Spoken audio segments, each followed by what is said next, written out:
Waalaikumsalam warahmatullahi wabarakatuh. Baik, sebelum mata kuliah ini kita mulai, kita awali dulu dengan berdoa. Berdoa mulai. Selesai? Ya, Bapak Ibu, kegiatan perkuliahan kita pada siang hari ini terkait dengan kesempatan Bapak Ibu untuk mempresentasikan rencana proposal tesis Bapak Ibu yang akan insya Allah akan dilaksanakan di antara libur semester genap ini. Untuk itu, meskipun masih sampai bab 2, setidaknya kita mau melihat perkembangan progres dari Bapak Ibu sekalian dalam penulisan bab 1 dan bab 2-nya. Karena kemarin Mbak Eninya udah kan ya, nggak mungkin, kemarin siapa? Oh, Mbak Ani deh ya. Mbak Ani udah, berarti nggak mungkin Mbak Ani lagi kan. Ya, selamat. Yes, bukan aku. Oke, kalau gitu saya acak. Mbak Endang, silakan berkesempatan. Mas Akbar mau juga. Oke, mungkin nanti setelah Mbak Endang, kalau nanti ada kesempatan masih ada, kita teruskan ke Mas Akbar atau Bu Endang. Oke, silakan. Terima kasih untuk kesempatannya. Izin Suaranya agak kecil ya. sharing. Mbak Endang Oke. suaranya agak kecil. Ya nggak sih? Tes, tes, Ya. Agak kurang jelas. Kurang. tes, tes. Aman? Mikrofonnya dideketin. Jauh, kayak jauh gitu suaranya. Oke, saya. Suaranya kayak jauh, bisa di... Ah, ah. Tapi Tes. enggak tuh, mikrofonnya di luar jilbab kayaknya ya. Kalau lagi ada di dalam ruangan, mungkin nggak usah pakai itu kali, Mbak. Atau ada Tes, lagi di tes, luar. tes, tes, tes. Aman? Nah, lebih gedean ini. Nah, oke. Izin share screen. Oke.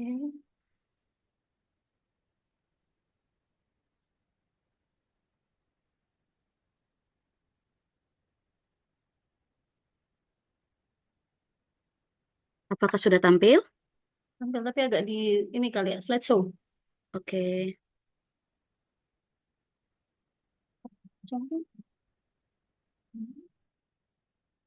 Sudah tampilkah? Sudah ya? Sudah, Mbak. Oke, terima kasih atas kesempatannya.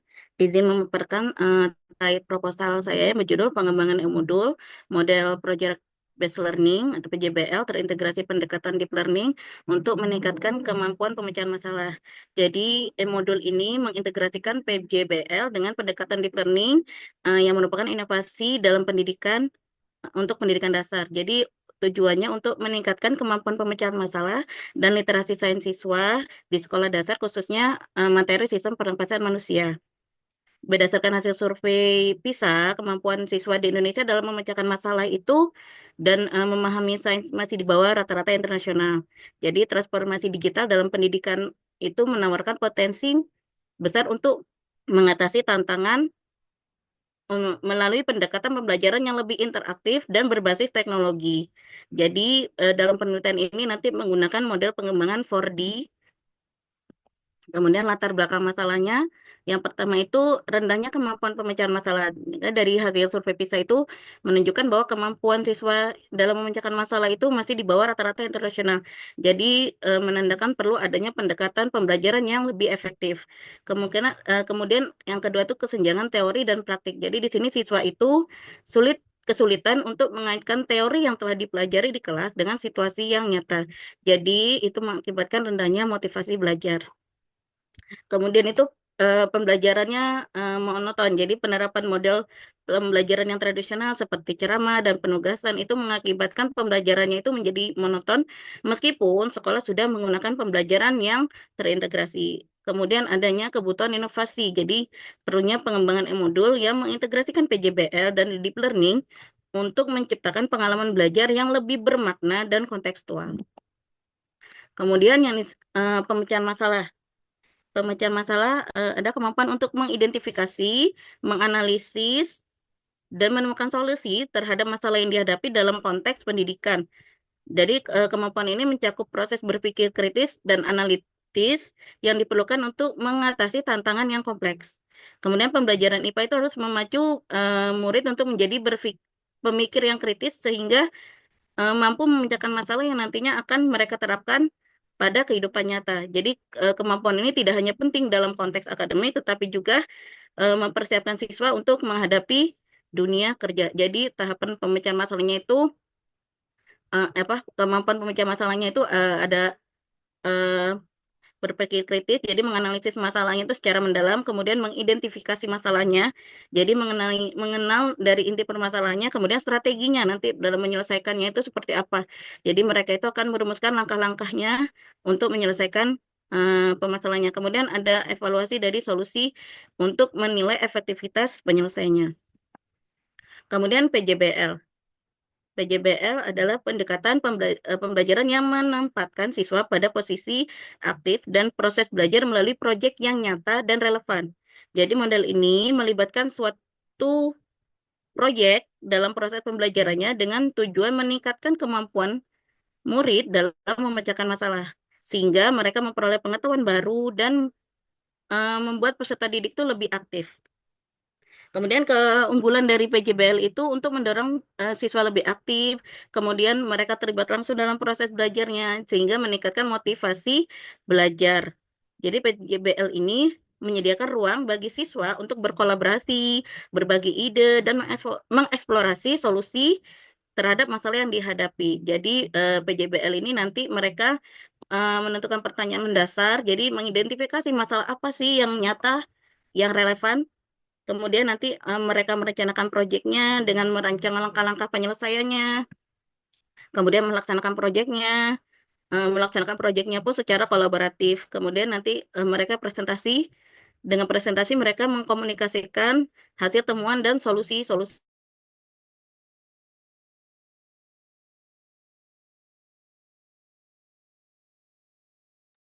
Halo Mbak Eda, ini sinyal kita apa gimana nih? Halo, oh Mbak Eda nggak ini? Yang lain gerak nih. Tuh kan Dan gerak. berbagai konteks. Dalam konteks pendidikan dasar, deep learning ini membantu siswa membangun pengetahuan yang kokoh dan mengembangkan keterampilan berpikir tingkat tinggi dengan mengintegrasikan pendekatan deep learning ini ke e-modul. Jadi diharapkan siswa itu memperoleh pemahaman yang mendalam tentang materi sistem pernapasan manusia dan mengembangkan kemampuannya untuk menerapkan pengetahuan tersebut ke dalam situasi nyata. Jadi di sini pendekatan deep learning itu, jadi mereka itu pemahamannya lebih mendalam. Jadi pemahaman mereka itu dalam memahami konsep itu bisa secara komprehensif, menyeluruh, bukan sekedar hanya menghafal. Kemudian mereka juga koneksi antar konsep. Jadi mereka dapat menghubungkan ide-ide dan pengetahuan mereka. Kemudian mereka mengaplikasikan aplikasi praktis. Jadi mereka dapat menerapkan pengetahuan dalam situasi nyata. Kemudian mereka berefleksi kritis, jadi mengevaluasi proses belajar dan hasil yang telah dicapai. Kemudian ada literasi sains.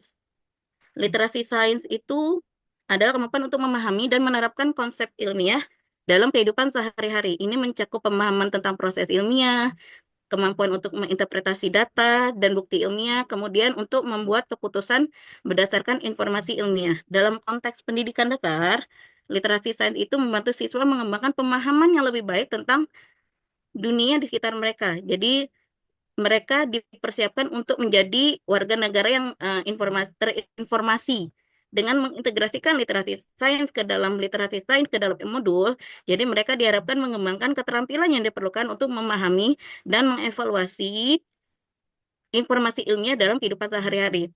Jadi literasi sains itu ada tiga, ada pengetahuan sains, itu mengetahui pemahaman konsep-konsep ilmiah dasar, dan prinsip sains yang memungkinkan siswa untuk memahami fenomena alam. Kemudian ada kompetensi sains, itu kemampuan untuk mengidentifikasi pertanyaan ilmiah, menjelaskan fenomena secara ilmiah, dan menggunakan bukti ilmiah dalam pengambilan keputusan. Kemudian sikap sains, jadi minat terhadap sains, dukungan terhadap penyelidikan ilmiah, dan kesadaran akan pentingnya sains dalam kehidupan sehari-hari. Kemudian spesifikasi dari e-modul ini, yang pertama rancangan e-modul. E-modul ini dirancang dengan langkah-langkah model PJBL dengan terintegrasi pendekatan deep learning, disesuaikan dengan Permendikbud nomor 2 tahun 2016. Kemudian Bentar, ada konten bentar, ada. pembelajarannya. Konten pembelajarannya berisi tentang kegiatan dan percobaan berbasis proyek yang dilakukan oleh siswa dalam kelompok bertujuan untuk meningkatkan literasi sains dan kemampuan pemecahan masalah. Kemudian materi pelajarannya dari berbagai sumber yang dapat diakses oleh siswa dengan fokus materi sistem pernapasan manusia. Kemudian apa-apa pengembangannya menggunakan Google Site dan Canva untuk membuat e-modul yang interaktif dan menarik bagi siswa di sekolah dasar. Jadi, e-modul ini dapat memberikan pengalaman kontekstual yang sesuai dengan kehidupan nyata, sehingga dapat dijadikan sebuah pilihan bahan ajar yang dapat digunakan dalam pembelajaran. Jadi, e-modul ini dapat dirancang dan kemudian diakses, yang kemudian aksesnya itu fleksibel sebagai sumber belajar yang kaya serta mendorong partisipasi aktif siswa dalam proses belajar. Nah, kemudian manfaat dan urgensi pengembangan itu bagi siswa, modul yang variatif ini disesuaikan dengan kebutuhan siswa dan pembelajaran abad 21 untuk meningkatkan semangat belajar. Kemudian bagi guru itu memberikan pengetahuan dan keterampilan kepada guru untuk mengembangkan pembelajaran yang lebih variatif serta inovatif yang dapat digunakan pada pembelajaran. Kemudian bagi sekolah memberikan bahan rujukan yang variatif, inovatif, serta kontekstual yang sesuai dengan penerapan kurikulum Merdeka dan pembelajaran abad 21. Kemudian bagi peneliti memberikan pengalaman dan dalam pengembangan modul IPA yang menjadi acuan pengembangan modul-modul selanjutnya. Jadi pengembangan modul yang mengintegrasi PJBL dan deep learning ini menjadi jembatan untuk kemampuan penguatan kemampuan literasi sains dan pemecahan masalah secara kontekstual, interaktif, dan adaptif di era digital. Dengan demikian, ini tidak hanya memberikan solusi terhadap permasalahan sains DED, tetapi juga menjadi langkah strategis yang menyiapkan generasi siswa untuk tantangan masa depan. Demikian pemaparan saya. Jika ada umpan balik dan saran, Oke, silakan mungkin dari rekan-rekan sekalian ada yang ingin ditanyakan terkait dengan rancangan proposal dari Mbak Endang yang akan meneliti kaitannya pengembangan modul e-modul berbasis PJBL ya dengan pendekatan deep learning untuk mengukur literasi sains dan apa Mbak? kemampuan pemecahan masalah. Pemecahan masalah. Oke, kalau ada yang ingin ditanyakan, dipersilahkan.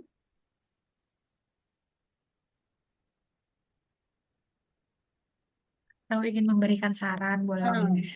Iya, ada saran atau ada mungkin supaya ada yang saya perlu tambahkan atau mungkin ada ide-ide dari teman-teman. Ada, Silakan. harus ada dong. Ayo Mas Akbar, coba proposal Mbak Endang dikomentari. Punya saya aja belum dulu. Ya nanti kan Sabar, sabar. saling memberikan masukan. One people, one saran. Oh ya, bagus. Harusnya nanti diberikan kewajiban ya. Pertemuan berikutnya yang kita wajibkan. Kalau kata Mbak Firly, fotonya.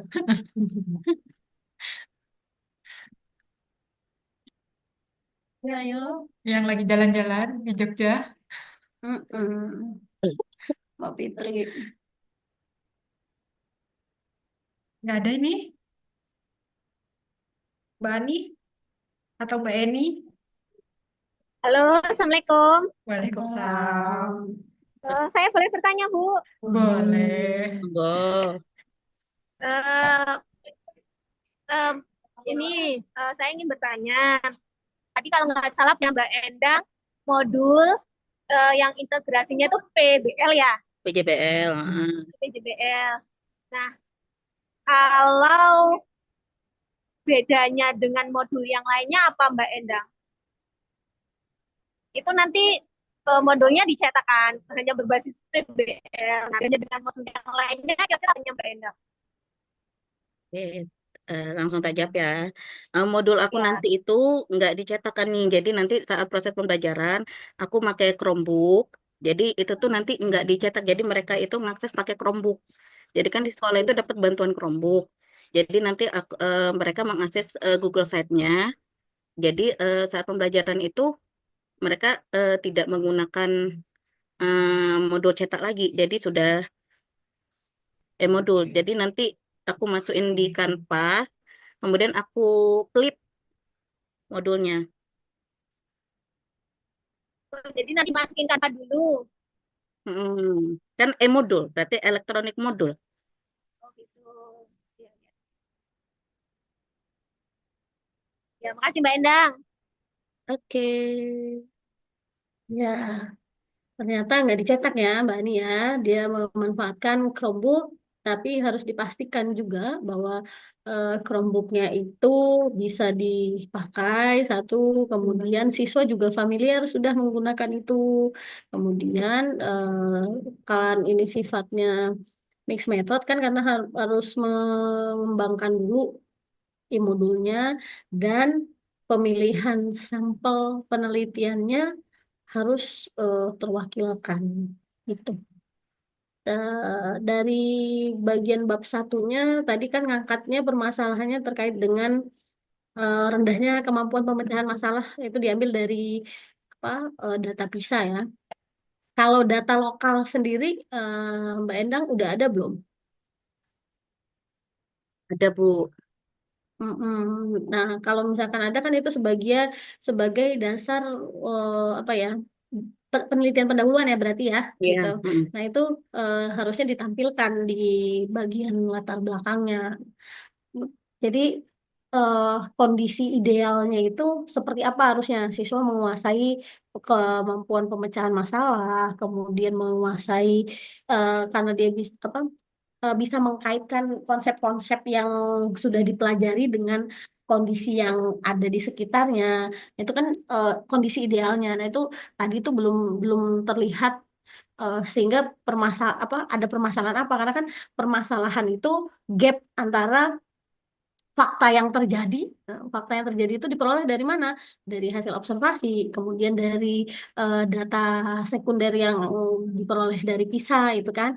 Nah, kemudian dibandingkan dengan kondisi ideal. Nah, kondisi ideal tuh harusnya kemampuan apa sih yang diminta dari kurikulum gitu. Nah, tadi disampaikan dasarnya itu tadi Permendikbud nomor 22 tahun 2016 ya kan? Nah, padahal sekarang sudah 2025, ada yang terbaru gitu. Permendikbud nomor 16 tahun 2022 justru dibalik gitu. Itu yang terbaru bagaimana standar proses yang diminta. Nah, itu yang harusnya tadi disampaikan. Jadi kelihatan tuh karena kondisi idealnya seperti ini, sedangkan faktanya begini, maka terjadi apa gap jarak gitu. Nah, untuk menyamakan antara fakta dengan kondisi ideal, berarti kan dibutuhkan solusi. Nah, solusinya apa? Nah, solusinya Mbak Ina menawarkan penggunaan dari e-modul berbasis project based learning dan mengimplementasikan deep learning-nya. Nah, bagian-bagian dari solusinya berupa e-modul yang berbasis PJBL dan deep learning itu menyelesaikan masalahnya, yaitu kaitannya dengan pemecahan masalah, kemudian bisa mengkaitkan antara teori dengan fakta-fakta di sekitarnya dan pembelajaran yang monoton, tadi katanya pembelajaran yang monoton, itu bagian mana yang bisa teratasi dari solusinya itu, gitu. Nah, itu harus dijabarkan lagi sehingga langsung langsung ngena, oh ternyata dengan permasalahannya rendahnya kemampuan pemecahan masalah, kemudian tidak bisanya siswa atau kurang mampu dalam mengkaitkan konsep dengan fakta yang sudah dipelajari, dan apa kondisi pembelajaran yang monoton maka bagian ini untuk solusinya. Nah itu belum terlihat ada apa dipaparkan di bagian latar belakangnya tadi itu. Kemudian eh, kaitannya dengan pembelajaran yang monoton. Nah, definisi monotonnya itu apa? Mungkin perlu diuraikan. Apakah gurunya kurang menarik sehingga membosankan gitu? Ataukah monoton itu gurunya hanya menggunakan media itu aja, nah, sehingga kurang variasi, sehingga solusinya berupa e-modul itu. Nah, karena kan monotonnya itu monoton dalam hal apa? Itu belum belum belum tersirat tadi itu di dalam penjelasan latar belakangnya, gitu ya, Mbak ya. Selanjutnya, ketika Mbak Endang mengangkat konsep tentang sistem pernapasan yang menggunakan eh, apa namanya e-modul PJBL, e-modul berbasis PJBL, nah itu kata kunci pertama dari PJBL itu kan ada di sintak yang pertama, yaitu orientasi masalah. Nah, keberhasilan dari orientasi masalah itu menentukan bagaimana peserta didik menyelesaikan proyek dan mendapatkan konsepnya gitu.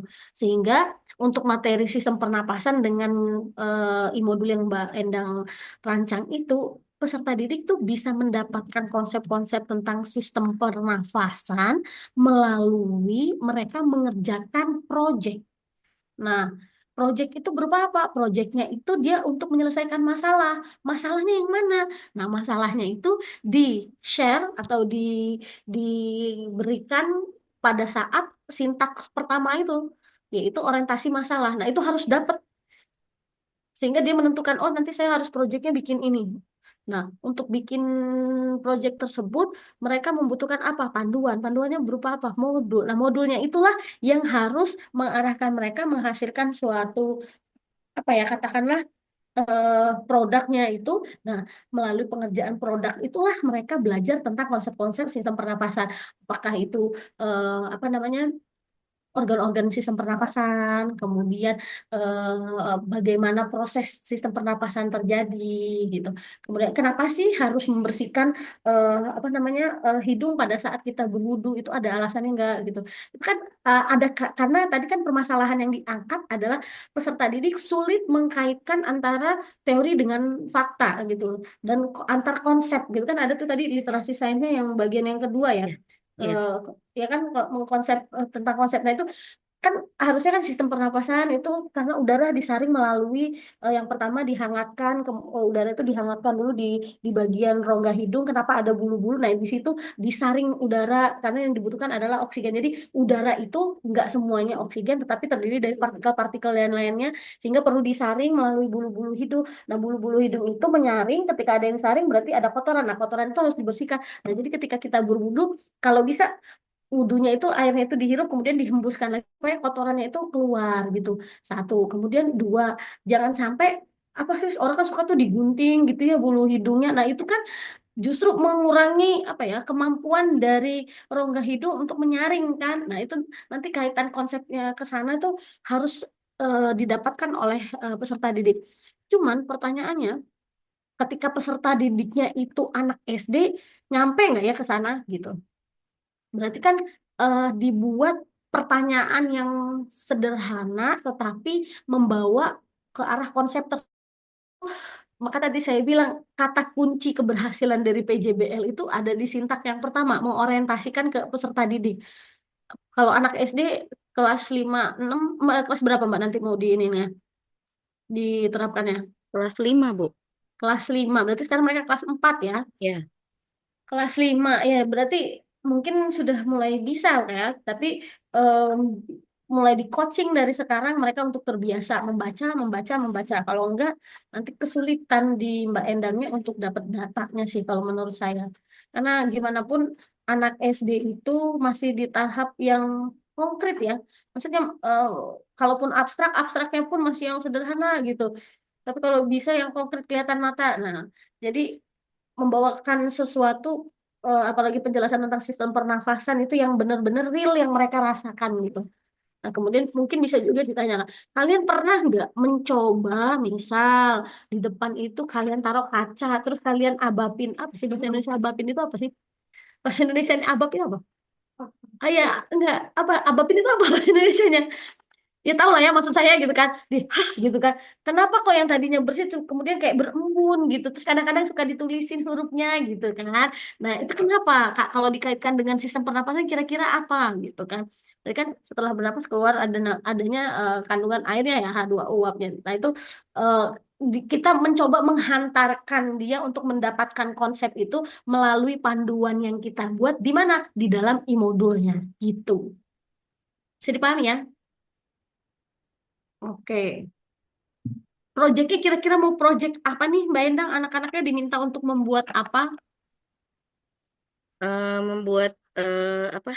Balon. Nanti mereka disuruh coba tiup Terus? inhaler, exhaler. Kemudian nanti Inhaler, inhalasi, eksalasi. ya Inhaler, inhaler mah yang di itu di Iya. inha untuk Ah, proses inhalasi ekshilasi. eh.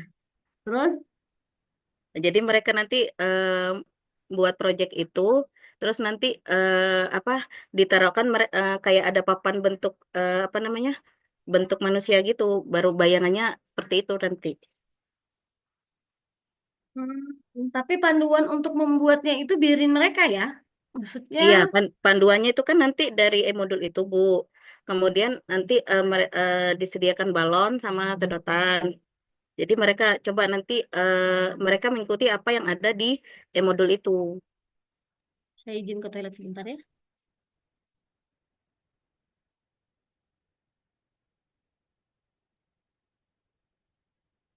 Oke, sebelum karena Bu Ririn sedang ke kamar mandi, ini saya melanjutkan sedikit ya Mbak Endang ya, Ya. terkait dari eh tadi sebenarnya sudah banyak yang disampaikan Bu Ririn, jadi saya menambahkan sedikit di latar belakang. Mbak Endang tadi menyampaikan terkait dengan hasil PISA, ya kan ya, pemecahan masalahnya itu tergolong rendah. Mungkin nanti di latar, bukan mungkin, di latar belakang tolong ditambahkan. Suaranya kurang besar ya? Nanti ditambahkan, tunjukkan datanya. Biasanya kan hasil PISA itu ada grafiknya atau ada angkanya. Kalaupun mau menunjukkan yang lebih akurat, biasanya nanti buat grafik per tahunnya. Nah, kondisinya sekarang ada di mana, posisinya dari tahun sebelumnya naik atau turun. Jadi itu nanti bisa memperkuat argumen yang sudah dituliskan Mbak Endang terkait dengan pemecahan masalah siswa yang masih kurang atau masih rendah tadi berdasarkan hasil PISA. Kemudian tadi ada kesenjangan teori dan praktik, ya. Kesenjangan teori dan praktik itu juga bisa ditambahkan datanya dari mana. Tadi juga Bu Ririn sudah menanyakan terkait eh, data dari lingkungan sekolahnya atau eh, internalnya bagaimana, karena tadi yang dibicarakan masih lingkup nasional ya, masih masih terlalu luas. Tambahkan datanya, hasil observasi atau bentuknya dokumentasi dari nilai-nilai yang ada di semester sebelumnya itu seperti apa, atau ada data wawancara, data wawancara ke guru atau siswa, jadi nanti bisa ditambahkan untuk memperkuat latar belakangnya. Begitu juga yang lainnya, ini juga tidak hanya untuk Mbak Endang ya, tapi semuanya. Jadi apa yang ditulis di latar belakang tambahkan dengan data-data real yang ada di lapangan. Ketika tadi hasil PISA ya, maka tunjukkan seperti apa grafiknya atau tabelnya atau bagaimana urutannya. Terus kesenjangan teori dan praktik itu bagaimana di lapangan yang ada. Tambahkan dari data-data. Mungkin kalau Mbak Endang perlu observasi atau bisa dokumentasi nilai. Kalau seperti proposalnya Mbak Firly, itu saya minta untuk tambahkan, coba Firly buat Google Form untuk memperkuat latar belakangmu. Hasil observasi di sekolah dan wawancara dengan guru dan siswa itu seperti apa? Tidak hanya di satu sekolah, tapi bisa beberapa sekolah agar nanti bisa eh, ditarik kesimpulannya bahwa permasalahan itu tidak hanya terjadi di satu sekolah. Jadi nanti bisa untuk keberlanjutannya lebih luas. Kemudian menambahkan juga tadi terkait dengan basis PJBL-nya, pengembangan e-modulnya. Kemudian nanti kan ada menggunakan pendekatan deep learning-nya juga. Jadi ketika nanti membuat desain e-modulnya, hal pertama yang harus Mbak Endang highlight atau garis bawahi itu terkait di bagian petunjuk penggunaan modul. Itu harus ada, karena basisnya PJBL, berarti sintak PJBL-nya harus muncul di situ. E-modul itu harus mencerminkan langkah-langkah PJBL. Ketika namanya langkah-langkah berarti harus urutan ya. Jadi dari mengorientasi masalahnya seperti apa. Bu Ririn sudah banyak mencontohkan. Kemudian nanti deep learning-nya juga, itu kan tadi ada beberapa komponen yang Mbak Endang akan ambil. Nah, deep learning-nya nanti muncul di bagian modul yang mana? E-modul yang mana? Nah, kemudian literasi sainsnya. Literasi sains kan tadi ada 3 komponen yang akan Mbak Endang lihat. Pengetahuan, kompetensi, dan sikap. Nah, itu juga harus muncul di bagian modulnya, itu nanti akan di sebelah mana, atau di langkah PJBL itu nanti akan bisa terukur di langkah yang mana. Jadi ketika ditanyakan tuh, katanya pengembangan e-modulnya berbasis PJBL, PJBL-nya di mana? Mbak Endang bisa menunjukkan. Kemudian nanti ketika ditanya, kemudian basis atau pendekatan deep learning-nya ada di bagian mana? Jadi di bagian petunjuk itu sudah jelas nanti. Desain awalnya, makanya ketika membuat desain awal e-modulnya, itu di petunjuk penggunaan harus jelas per variabel yang digunakan pendekatannya tadi, kemudian basisnya, kemudian apa yang akan diukur, itu harus harus jelas letaknya di mana dan diukur ketika apa menggunakan instrumen yang mana. Gitu ya. Kemudian tadi melanjutkan yang terkait dengan literasi berpikir kritis tadi ya Bu Ririn ya. Ketika berpikir kritis, maka karena ini di tingkat sekolah dasar, mungkin yang menjadi keyword pertama adalah definisi operasionalnya dulu Mbak Endang. Kan tadi Mbak Endang sudah ada pengertian-pengertiannya dari misalnya literasi sains yang pengetahuan seperti apa, kompetensi seperti apa, sikap terhadap sainsnya seperti apa, kemudian berpikir kritisnya seperti apa. Tapi kalau sekilas tadi saya simak, itu masih terlalu global. Jadi nanti lebih dispesifikan lagi, disesuaikan dengan kemampuan siswa tingkat sekolah dasar. Jadi lebih didetailkan lagi tiap variabelnya. Gitu ya. Itu tadi beberapa catatan dari saya. Mungkin dari Bu Ririn ada yang mau ditambahkan lagi? Iya, baik. Mbak Enang, tadi tuh saya tertarik sama segitiganya itu deh. Yang berpikir kritis, kemudian identifikasi masalah, sama slide keberapa ya tadi itu saya lupa. Cuman ada gambar segitiga gitu. Coba ditampilkan lagi aja Mbak Endang. Mm-mm.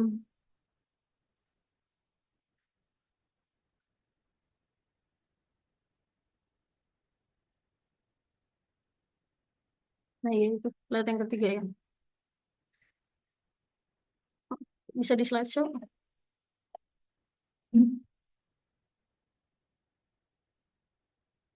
Data slide ketiga. Tiga enter gitu. Nah, oke. Kalau menurut Mbak Endang, ini gambar Mbak Endang bikin sendiri atau ngambil dari mana? Bentuk segitiganya seperti ini ngambilnya dari mana?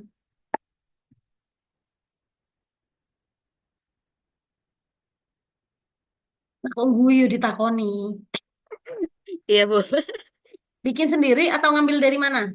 Ngambil, Bu. Nah, iya, boleh. Ngambilnya dari mana? Sumber. ChatGPT. Gimana, Bu? Oke, ngambil dari ChatGPT. It's oke. Terus pertanyaan yang kedua, kalau gambarnya seperti ini, kira-kira cara membacanya atau makna dari gambar ini apa sih? Ini kan literasi apa? eh, Sama aja kayak baca ini kan data ya. Dari atas. Heeh, Ya, heeh. gimana cara membacanya? Dari atas bacanya, Bu. Jadi Gimana? Arti dari gambar ini tuh diterjemahkan seperti apa? jadi semakin ke bawah Mm-mm. itu kan nanti mereka yang pertama itu kan mereka menganalisis masalahnya. Jadi semakin ke bawah itu semakin jadi mereka menemukan solusinya. Jadi mereka pertama menganalisis masalahnya, kemudian mengidentifikasi, kemudian menentukan strategi penyelesaiannya, kemudian mengevaluasi solusinya. Jadi yang pertama itu dari atas dulu. Iya, Oh, saya pikir kalau naik tangga kita tuh dari bawah loh, dari bawah ke ini. Kalau namanya mau naik itu kan dari bawah ke atas ya. Ya nggak sih? Nah, terus kalau diingat itu yang taksonomi Bloom itu ya, Bloom yang revisi itu kan C1 sampai C6 gitu kan ya. Ya iya, nggak sih? iya Bu, iya Bu, iya. C6-nya itu ada di bawah apa di atas ya? Di atas Ibu. Mm-mm. Iya Bu, iya, Itu iya. artinya untuk bisa sampai ke atas, tangga yang paling atas atau kedudukan yang tinggi, kita harus melewati dulu dari bawah. Seseorang akan bisa memberikan solusi atas satu permasalahan kalau dia paham apa itu masalahnya.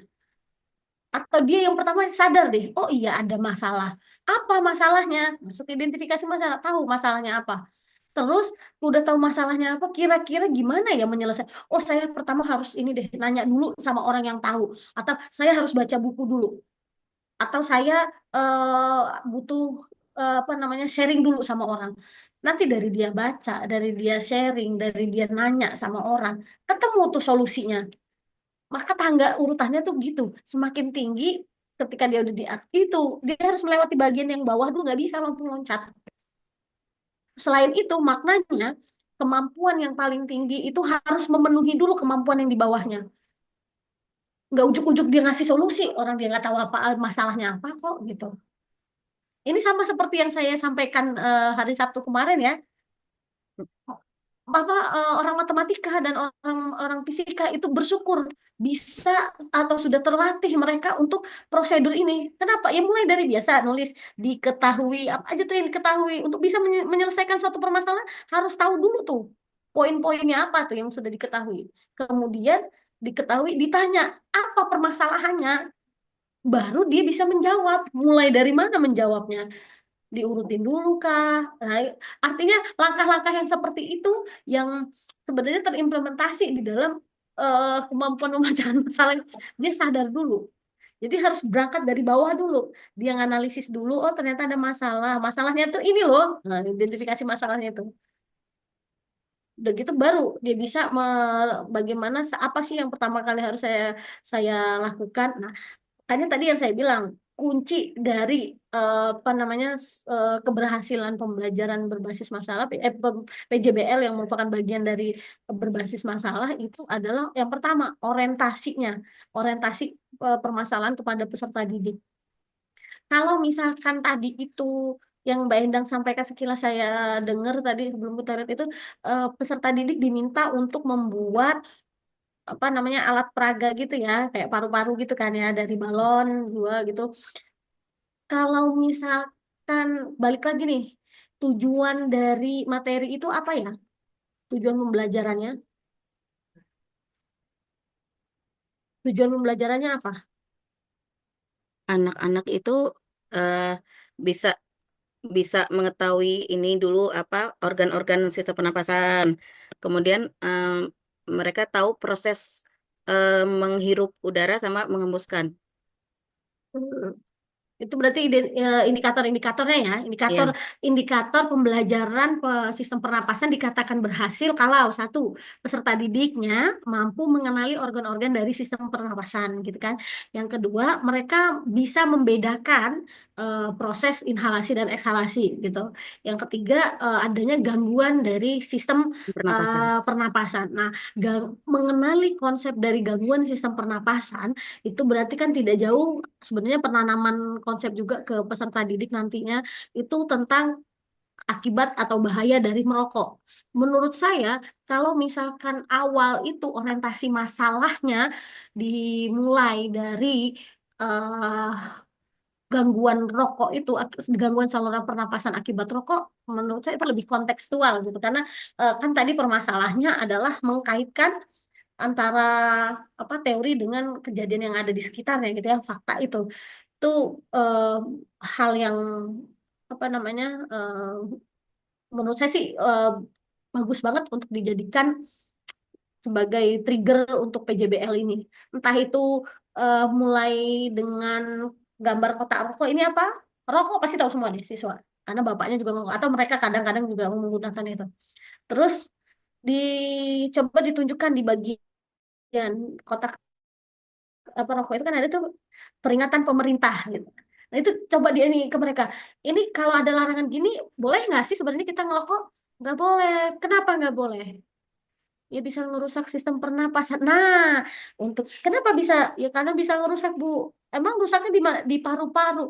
Oke, kalau gitu paru-paru bagian apa? Apa aja organ sistem pernapasan? Nah, nanti itu mulai tuh diarahkan. Artinya dengan mereka mengerjakan proyek dari sistem pernapasan itu, mereka paham tentang macam-macam organ dari sistem pernapasan. Kemudian mereka tahu proses yang terjadi inhalasi eksalasi dan gangguan dari sistem. Kalau menurut saya kalau proyeknya anak SD kan masih belum bisa menentukan ya. Kalau mereka diminta, maksudnya mereka belum bisa mencari gitu. Ini apa ya? Kalau misalkan nih proyeknya sudah di ada dua macam proyek, tapi mereka suruh milih supaya eh, kan mereka dibagi kelompok. Satu kelas ada berapa orang? 20, Bu. 20 itu kira-kira bisa dibagi berapa kelompok? 5, Satu kelompok 4 orang. iya, Hmm, kalau misalkan 5 kelompok itu proyeknya beda, bisa nggak? Hmm? Mungkin untuk mengarahkan karena anak tingkat SD ya Bu Reden ya. Jadi Mm-mm. kesulitan kalau dibuat beda topiknya. Gurunya kan harus menjelaskan satu persatu nanti. mungkin kalau dua bisa ya Bu ya. Ya, Jadi Ya, coba dua kalau apa? mungkin kalau dua, misalnya kalau dua topik gitu, misalnya ini kelompok yang kiri, topik yang apa namanya yang pertama nanti yang sebelah kanannya yang kedua gitu mungkin bisa. masih make sense sih. Tapi kalau 4 kayaknya terlalu berat. Empat, 5. 5 itu em, ada 2 project, tapi Iya. bukan masing-masing ngerjain 5. Iya, maksudnya satu kelompok, satu proyek kan. Mm-mm. Tapi kalau misalnya dalam sekali jalan, guru harus menghandle 5 proyek untuk 5 kelompok itu, sepertinya untuk mengarahkan anak tingkat SD itu berat, Berin. Sepertinya ya. Tapi kalau Kalau Bu gitu, Endang bisa menghandle muridnya, enggak, Betul. maksudnya itu supaya di Gimana Bu? akhir pembelajaran mereka Hmm, itu bisa, kan nanti kan maju ke depan tuh presentasi. dibagi 4 kelompok aja, 2 kelompok punya proyek yang sama. ya tadi Bu Iya Endang itu. gitu kan. Heeh, ya. Jadi Nah, ada 2 2, kelompok. Jadi jangan dibagi 5, dibagi 4 4 kelompok. Iya bagi empat. 2 Oke, oke. kelompok punya proyek yang sama, 2 kelompok yang lainnya proyek supaya A dan B gitu ya. nanti mereka suruh milih gitu. Jadi nanti ketika kelompok yang presentasi tentang proyek A, yang proyek B bisa memahami konsep. Jadi konsep tentang macam-macam sistem organ pernapasan mereka dapat, konsep tentang proses inhalasi ekshalasi mereka dapat, dan gangguan dari sistem Bahkan juga dapat. pernapasan juga dapat. Makanya sebenarnya 3 sih. Tapi mungkin yang gangguan ini bisa mereka eh, cari ya, misalkan pada bagian organ paru-paru gitu. Paru-paru ini kalau tidak dijaga dengan baik, nah makanya kan kuncinya ada di modulnya itu. Panduan pekerja namanya LKPD kan ya.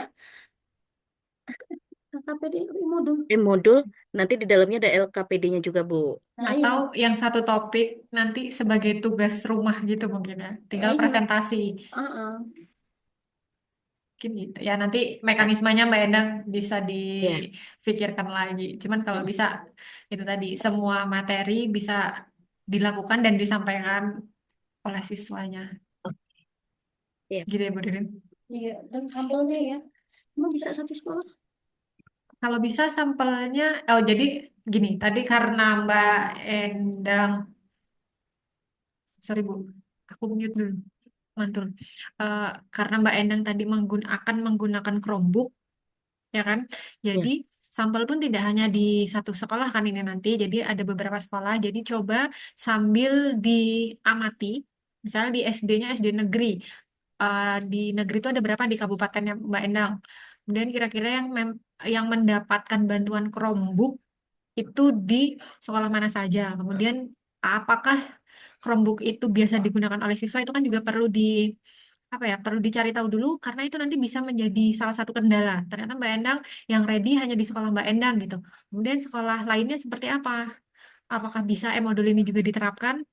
Jadi nanti jangan sampai ketika sudah oke, sudah siap penelitian, tapi sekolahnya yang akan dijadikan sampel sasarannya belum siap. Jadi nanti bisa disurvei dulu ada berapa sekolah yang ready, kemudian baru ditentukan misalnya menggunakan teknik random sekolah mana saja. Tapi kan yang ketika mau di random itu sudah ada spesifikasi yang ditentukan bahwa sekolah itu memang sudah memiliki Chromebook dan sudah menggunakannya. Itu ya tambahannya.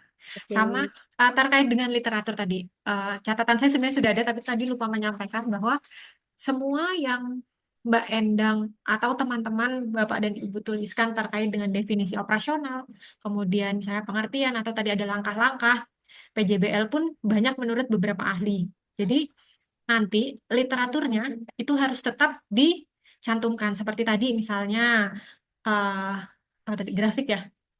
Bukan grafik. Ya, Ya dia segitiga tadi itu diagram ternyata setelah ditelusuri menggunakan ChatGPT. Itu juga kalau nanti dituliskan di dalam proposal pasti akan ditanyakan sumbernya dari mana. Seperti tadi juga pengertian literasi yang diambil tadi 3. Sains, pengetahuan, kompetensi, dan sikap. Nah, itu pengertiannya dari siapa, kemudian kenapa Mbak Endang akhirnya memilih 3 itu. Apakah itu sudah sesuai dengan tingkatan sekolah dasar, atau jangan-jangan yang bisa melakukan atau yang dikategorikan literasi sains dengan 3 jenis tadi, itu ternyata untuk tingkatan yang lebih tinggi. Jadi itu nanti juga harus dicantumkan. Jadi semua harus berdasarkan atau ada referensinya atau literaturnya. Jadi kalau ditanya, ini dasarnya dari mana? Jadi ada yang dijadikan pegangan atau sumbernya, gitu ya. Ada lagi, Bu Rin? Cukup? Yang lainnya ada yang ingin ditanyakan? Oke, kalau tidak ada dan cukup, mungkin itu tadi sedikit banyak, sedikit apa banyak, sedikit banyak catatan uh, proposal dari Mbak Endang, dari saya dan Bu Ririn. Bisa mungkin nanti ditambahkan, dan jika ada kesempatan didiskusikan lagi dengan pembimbing, itu mungkin bisa dibawa sebagai perbaikan atau bahan diskusinya. Kira-kira pembimbing setuju atau sesuai tidak dengan apa yang sudah kita diskusikan. Oke ya Mbak Endang ya. Masih bisa ya Mas Akbar ya, Bu Rit? 14.30 ya? Bisa? Sebentar? Bisa? Kuliah metodologi media jam berapa ya? Iya, empat setengah belas tiga. tiga puluh Ya, Ya, dosennya Bu 14.30. Ririn. kan dengan Pak Arif. Tapi media kan ditugaskan Bapak Ibu membuat apa namanya Medianya. media untuk materi yang akan di apa namanya digunakan pada penelitiannya gitu ya, kayak kayak Mbak Endang udah jelas tuh sistem pernafasan gitu. Kemudian Bu ini kemarin tentang perpindahan kalor. Nah, yang lainnya silakan disesuaikan sehingga kita tidak perlu zoom untuk mata kuliah berikutnya. Mungkin ini bisa dilanjut dengan Mas Sweet dulu coba. Siapa tadi? Berdua-duanya antara Akbar sama Benny. Oh, karena kemarin kan Mbak Eni udah sedikit curcol nih ya. Jadi mungkin Mas Akbar dulu ya, Oke, oke, oke. biar tersampaikan apa yang menjadi unek-unek. Kok happy banget dia kayaknya ya. Kalau sekarang boy first, bukan ladies first. Man first. Oke, silakan Mas Akbar. Yang lain siap-siap mencatat apa yang kira-kira bisa dikomentari, diberikan saran, tidak hanya menyimak. Jadi nanti bisa saling memberikan, oh ketika temannya minta tolong dikoreksi proposalnya, ada yang bisa di-sharing gitu ya. Oke, silakan Mas Akbar, waktu dan tempat kami persilahkan. Di share screen ya, biar tulisannya agak besar. Monggo. Assalamualaikum warahmatullahi wabarakatuh. Wah, ibu wabarakatuh. Silahkan. Sebelumnya saya di sini izin mempresentasikan hasil bimbingan sementara untuk proposal dengan judul pengembangan e-modul pesawat sederhana berbasis flip classroom untuk meningkatkan kemampuan.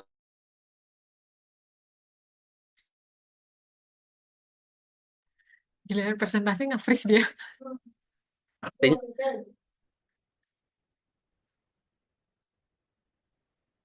Akbar, Oke. dia oke. Sinyal yang tidak oke. Oh, udah gerak nih. Bentar, Bu. Oke.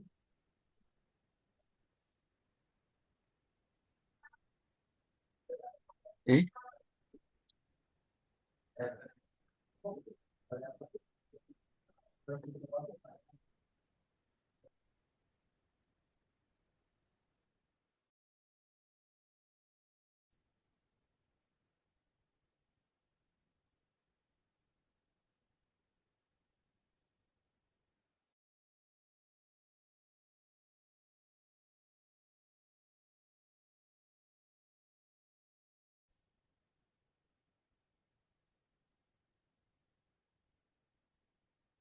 Cek, cek.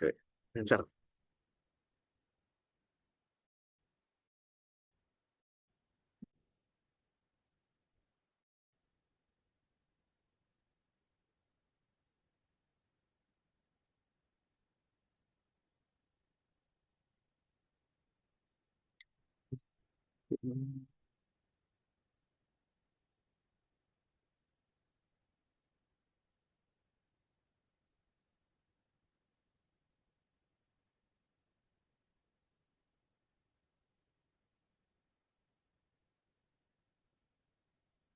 Nah,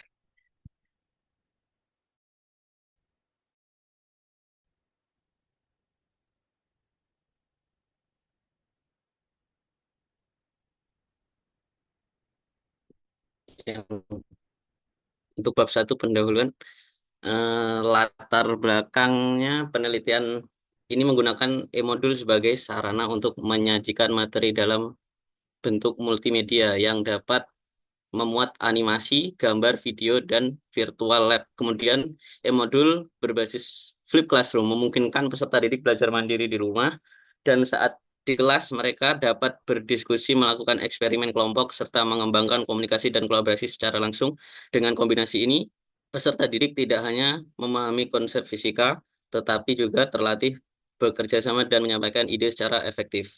Kurangnya, kemampuan kolaborasi tampak dari rendahnya keterlibatan peserta didik ketika melaksanakan kerja kelompok, kurang inisiatif dalam menyelesaikan tugas bersama, sering bergantung kepada individu yang memiliki bakat dalam bidang IPA, serta kesulitan dalam membangun ide secara kolektif. Sementara itu, kurangnya kemampuan komunikasi terlihat dari rendahnya keberanian peserta didik dalam mengemukakan pendapat, kurangnya kejelasan dalam menyampaikan ide ilmiah, serta kesulitan dalam menyampaikan hasil analisis atau diskusi yang dilakukan di dalam kelas. Untuk rumusan masalah, bagaimana mengembangkan e-modul pesawat sederhana berbasis flip classroom yang memenuhi kualifikasi ahli materi, desain, dan bahan pembelajaran yang akan dikembangkan. Yang kedua, bagaimana efektivitas e-modul pesawat sederhana berbasis flip classroom untuk meningkatkan kemampuan kolaborasi peserta didik. Kemudian yang ketiga, bagaimana efektivitas e-modul pesawat sederhana berbasis flip classroom untuk meningkatkan kemampuan komunikasi dan peserta didik. Untuk tujuan pengembangan produk, yang pertama, mengembangkan e-modul pesawat sederhana berbasis flip classroom yang memenuhi kualifikasi ahli materi, desain, dan bahan pembelajaran yang akan dikembangkan. Yang kedua, mengkaji efektivitas e-modul pesawat sederhana berbasis flip classroom untuk meningkatkan kemampuan kolaborasi peserta didik. Kemudian yang ketiga, mengkaji efektivitas e-modul pesawat sederhana berbasis flip classroom untuk meningkatkan kemampuan komunikasi peserta didik. Urgensi penelitian. Kemampuan kolaborasi dan komunikasi sangat penting dilatihkan sejak dini kepada peserta didik. Dengan dimilikinya kemampuan kolaborasi dan komunikasi dalam pembelajaran, peserta didik diharapkan dapat mengembangkan kemampuan tersebut ketika terjun ke dalam lingkungan masyarakat. Karena hal tersebut, peneliti memilih pengembangan e-modul pesawat sederhana berbasis model pembelajaran flip classroom sebagai sarana dalam upaya meningkatkan kemampuan kolaborasi dan komunikasi bagi peserta didik. Untuk batasan masalah, pengembangan yang dilakukan dalam penelitian ini adalah pengembangan berupa e-modul pesawat sederhana berbasis flip classroom. Kemudian penelitian ini dibatasi pada masalah kemampuan komunikasi dan kolaborasi peserta didik. Untuk landasan teori, e-modul pesawat sederhana adalah sebuah produk yang mengandung materi pesawat sederhana. Di dalam e-modul pesawat sederhana terdapat materi video, pembelajaran, gambar soal, dan virtual lab. Kemudian flip classroom merupakan salah satu model pembelajaran yang berpusat pada peserta didik. Proses pembelajaran dilakukan secara terbalik sehingga peserta didik terlebih dahulu untuk melakukan pembelajaran dari materi yang telah dipersiapkan.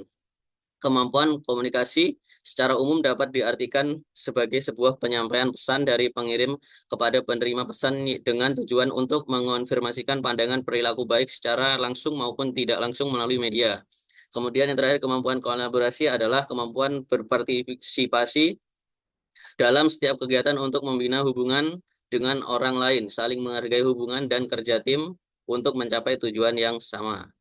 Untuk indikator kemampuan kolaborasi, ada 5 indikator yang dibagi. Satu indikator mempunyai dua sub indikator. Yang pertama, berpartisipasi aktif dalam kelompok, dengan sub indikator terlibat dalam diskusi kelompok dan berbagi ide dan mengambil peran yang disepakati dalam kelompok. Kemudian menghargai pendapat tim, tidak mendominasi diskusi, mendengarkan dengan sopan dan memberikan tanggapan yang menghargai teman satu kelompok. Kemudian bekerja sama anggota kelompok menyelesaikan tugas atau proyek, menunjukkan sikap saling membantu dan mendukung. Kemudian bertanggung jawab menyelesaikan bagian tugasnya masing-masing dan tidak bergantung sepenuhnya pada orang lain. Kemudian mengelola perbedaan pendapat dengan baik, bersikap terbuka dan terjadi perbedaan pandangan. Kemudian ikut serta mencari solusi secara bersama. Kemudian untuk indikator kemampuan komunikasi, yang pertama menyampaikan pendapat dengan jelas dan sopan. Mampu mengungkapkan ide secara verbal dengan bahasa yang baik, tidak ragu untuk berbicara di depan guru atau teman. Kemudian menggunakan bahasa tubuh yang mendukung komunikasi, menunjukkan otak mata, ekspresi wajah, dan gestur yang sesuai, terlihat fokus dan tertarik pada pembicaraan. Kemudian yang ketiga, mendengarkan secara aktif saat orang lain berbicara, tidak menyela pembicaraan, menanggapi dengan relevan terhadap apa yang disampaikan. Kemudian yang keempat, mengajukan pertanyaan atau tanggapan dalam diskusi, memberikan pertanyaan yang sesuai dengan topik, menanggapi ide teman secara logis dan sopan. Kemudian yang terakhir, mampu menjelaskan hasil kerja kelompok kepada kelas, menyampaikan laporan atau hasil diskusi kelompok secara lisan, menunjukkan kemampuan menyampaikan informasi secara terstruktur. Untuk berikut untuk kerangka berpikir dari penelitian ini. Hmm, Lanjut ya, Bu.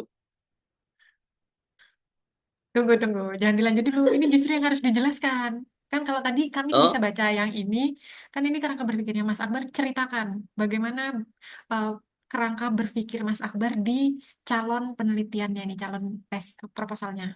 Yuk. untuk kerangka berpikir pengembangan e-modul pesawat sederhana berbasis flip classroom untuk meningkatkan kemampuan komunikasi dan kolaborasi peserta didik, yang penelitian ini menggunakan penelitian eksperimen atau R&D. Kemudian pada penelitian ini mengembangkan e-modul pesawat sederhana dengan dibantu atau berbasis pembelajaran flip classroom, kemudian untuk mengetahui kemampuan komunikasi dan kolaborasi peserta didik. Untuk pengembangan e-modul pesawat sederhana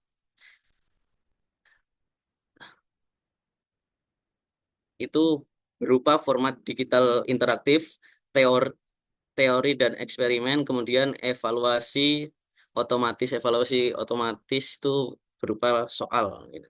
Atau nanti di situ terdapat virtual lab, Bu. Tapi belum belum fix web virtual labnya yang akan digunakan.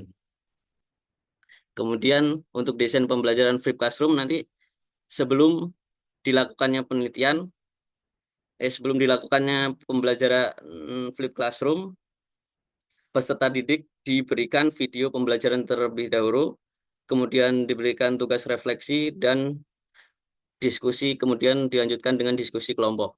Untuk kompetensi kemampuan komunikasi dan kolaborasi peserta didik, dia menggunakan indikator kemampuan komunikasi dan kolaborasi nanti akan dinilai melalui lembar observasi yang akan dibantu oleh beberapa, mungkin 3 orang observer. Kemudian untuk kelas penelitian dibagi menjadi kelas eksperimen dan kelas kontrol. Kemudian dilakukan observasi untuk mengetahui kemampuan komunikasi dan kolaborasi peserta didik meningkat atau tidak. Kemudian untuk metode penelitian yang model pengembangan yang digunakan dalam penelitian ini adalah model pengembangan IDDIE. Edi Analisis ya, Edi, Edi, yaitu EDDA, analisis Edi. IDDA ya. Yaitu analisis, design, development, implementation, dan evaluation. Kemudian metode penelitian yang digunakan dalam penelitian ini yaitu metode penelitian yang berupa metode penelitian R&D. Kemudian jenis penelitian yang digunakan dalam penelitian ini adalah quasi eksperimen design. Dan desain penelitian yang digunakan dalam penelitian ini adalah berupa post-test only design. Untuk populasi sampel dan teknik pengumpulan data. Untuk populasi akan diberikan kepada siswa kelas 81 yang rencananya akan menjadi kelas eksperimen dan kelas 82 yang akan menjadi kelas kontrol di SMP Negeri 3 Sekampung. Kemudian untuk sampel ini diambil dari populasi terjangkau dari teknik purposive sampling. Kemudian untuk teknik pengumpulan data yang digunakan dalam penelitian ini adalah berupa lembar observasi untuk mengetahui kemampuan komunikasi dan kolaborasi peserta didik dan lembar angket untuk mengetahui e-modul, gunaan e-modul pesawat sederhana berbasis flip classroom. Oke, terima kasih, Bu. Sekian. Bu izin bertanya untuk bab 3 uji Hmm, penelitiannya udah ditulis belum ya, Bu? nggak Uji apa-apa. Sok, tulis. Gimana? Uji Oh, penelitiannya gimana? di proposalnya belum ditulis, Bu. Oh, ya, tunggu. Karena kan kita urutan dari mata kuliah seminar proposal itu sebenarnya pertemuan hari ini kan sampai 3 pertemuan kemarin, hari ini sama besok tuh kaitannya dengan bab 3 ya. Nah, mulai dari merumuskan masalah, menentukan desain penelitiannya udah bener belum ya, gitu ya. Tadi punya Mbak Endang juga nggak ada ya desain penelitiannya belum karena masih sebatas bab 1 2. Mas Akbar udah melaju sampai bab 3. Padahal kan kita tadi mintanya 1 2 aja sih. Tapi dikasih lebihan sama Mas Akbar. Oke, makasih. Oke, Oke, sekarang sudah selesai, udah presentasi dari Mas Akbar. Mungkin dari rekan-rekan ada yang ingin ditanyakan terkait rancangan penelitian yang akan dilakukan oleh Mas Akbar tentang pengembangan e-modul berbasis Flip Classroom untuk mengukur kemampuan berkomunikasi dan kolaborasi ya pada materi pesawat sederhana. Oke, silakan. Ibu izin bertanya. Oke, silakan. Silakan Mbak Firly. Tadi kan punya Mas Akbar itu tentang komunikasi sama kolaborasi. Mm-mm. Nah, eh, untuk mengetahui kemampuannya kolaborasi sama komunikasi itu kurang tadi tuh gimana ya? Lupa. Mas Akbar bisa nggak Mas Akbar tolong jelasin lagi? Untuk mengukur hasil dari komunikasi Iya, dan oh ya. yang awal Bu, kalau bisa kok bisa tahu kurang gitu. Oh, tadi di pemaparan awal Mas Akbar Oh, kan yang di di latar latar belakang ya? belakang itu menyampaikan kalau kurangnya kolaborasi dari peserta didik, kurangnya komunikasi, kurangnya kemampuan peserta didik dalam mengemukakan ide-ide yang ilmiah. Nah, maksudnya Mbak Firly itu dari mana sumbernya kok bisa menyatakan hal tersebut? Apakah sudah dilakukan observasi ataukah Mas Akbar mengambil data sekunder dari milik penelitian yang lain atau bagaimana? Gitu ya Mbak Firly maksudnya? Ya, jawabannya dikasih Iya tahu Bu, Bu betul. Ririn. Enggak nangkep. Oke, silakan Mas Akbar. Kalau untuk mengetahui kurangnya tadi, melalui kemarin melakukan wawancara, Bu, dengan guru di SMP Negeri 3 Sekambung, kebetulan bapak saya, Bu. Berapa Jadi guru Mas Akbar? Satu wawancara guru. bersama ayah Satu guru saja? satu guru, Bu, Mas Yang, ya karena kan awal awal pembuatan proposal itu sama Pak Ahyani, aku sempat tanya, Bu, Pak, ini melakukan apa namanya pra penelitian apa belum? Katanya kalau pra proposal nggak perlu, Mas. Belum, nanti waktu udah proposal baru melakukan pra penelitian. Waktu ada pembimbing duanya, Bu, katanya. Itu pas itu, Bu. Pas awal-awal Oke, itu. oke. Ini Jadi ya, jawabannya Mbak Firly tapi udah tetap clear belum? wawancara, Nanti bukan. ya. Jadi mungkin sedikit saya sambungkan ya, Mas Akbar. Eh, untuk ini tidak hanya untuk Mas Akbar, tapi untuk semuanya juga bisa menjadi catatan, bahwa terkait dengan penulisan proposal. Eh, untuk memperoleh data, memang mungkin eh, perlu nggak sih teman-teman itu mencari masalah di lapangan terlebih dahulu, seperti yang disampaikan Bu Ririn ketika masih ingat saya Bu Ririn buat tulisan di papan tulis dan teman-teman diminta untuk coba dipahami tabel ini, teman-teman diminta untuk mencari gap. Gap itu memang tidak hanya apa yang terjadi di lapangan, tapi atau hasil wawancara, observasi, tapi juga bisa dari artikel-artikel. Nah, seperti Mbak Endang tadi ini kebalikannya. Mbak Endang tadi kan sudah mencantumkan dari yang skala nasional, yang untuk internnya sendiri, untuk lokalnya belum terlalu kuat. Nah, Mas Akbar memang sudah melakukan wawancara, tapi hanya satu guru. Ketika satu guru di satu sekolah diwawancara, kemudian siswanya berapa Mas Akbar? Satu juga yang diwawancara. Siswanya malah belum, Bu. Oh, siswanya malah belum. Baru Berarti gurunya itu. hanya Ya. dari satu narasumber ya.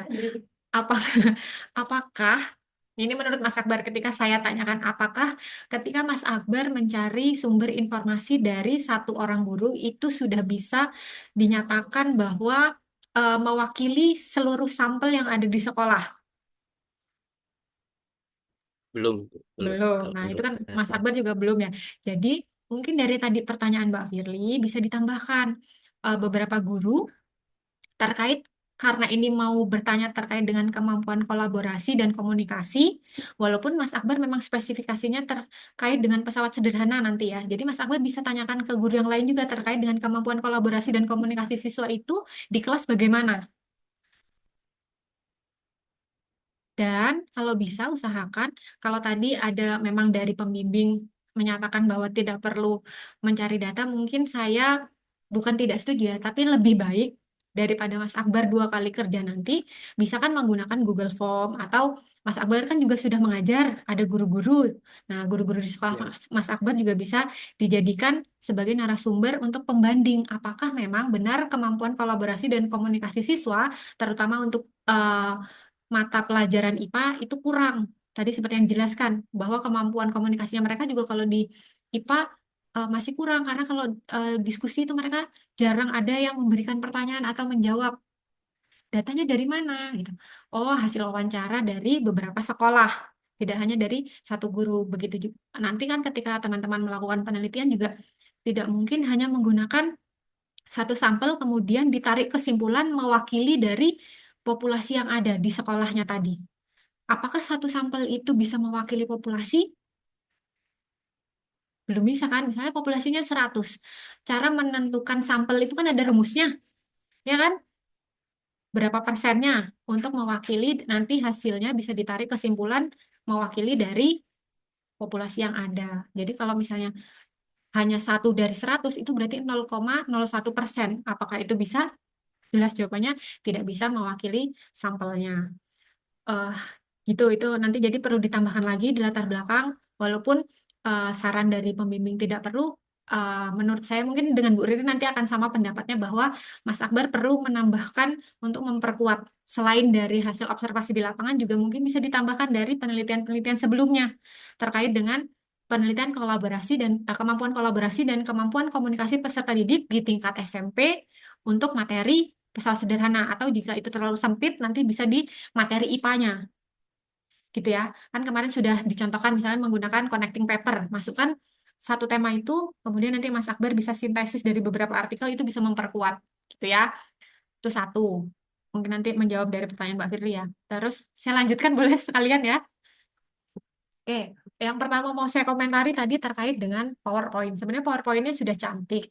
Tapi yang perlu digarisbawahi, lagi-lagi, PowerPoint itu tadi di latar belakang, mungkin Mbak Firly juga nggak begitu menangkap karena bacaannya terlalu panjang, ya kan?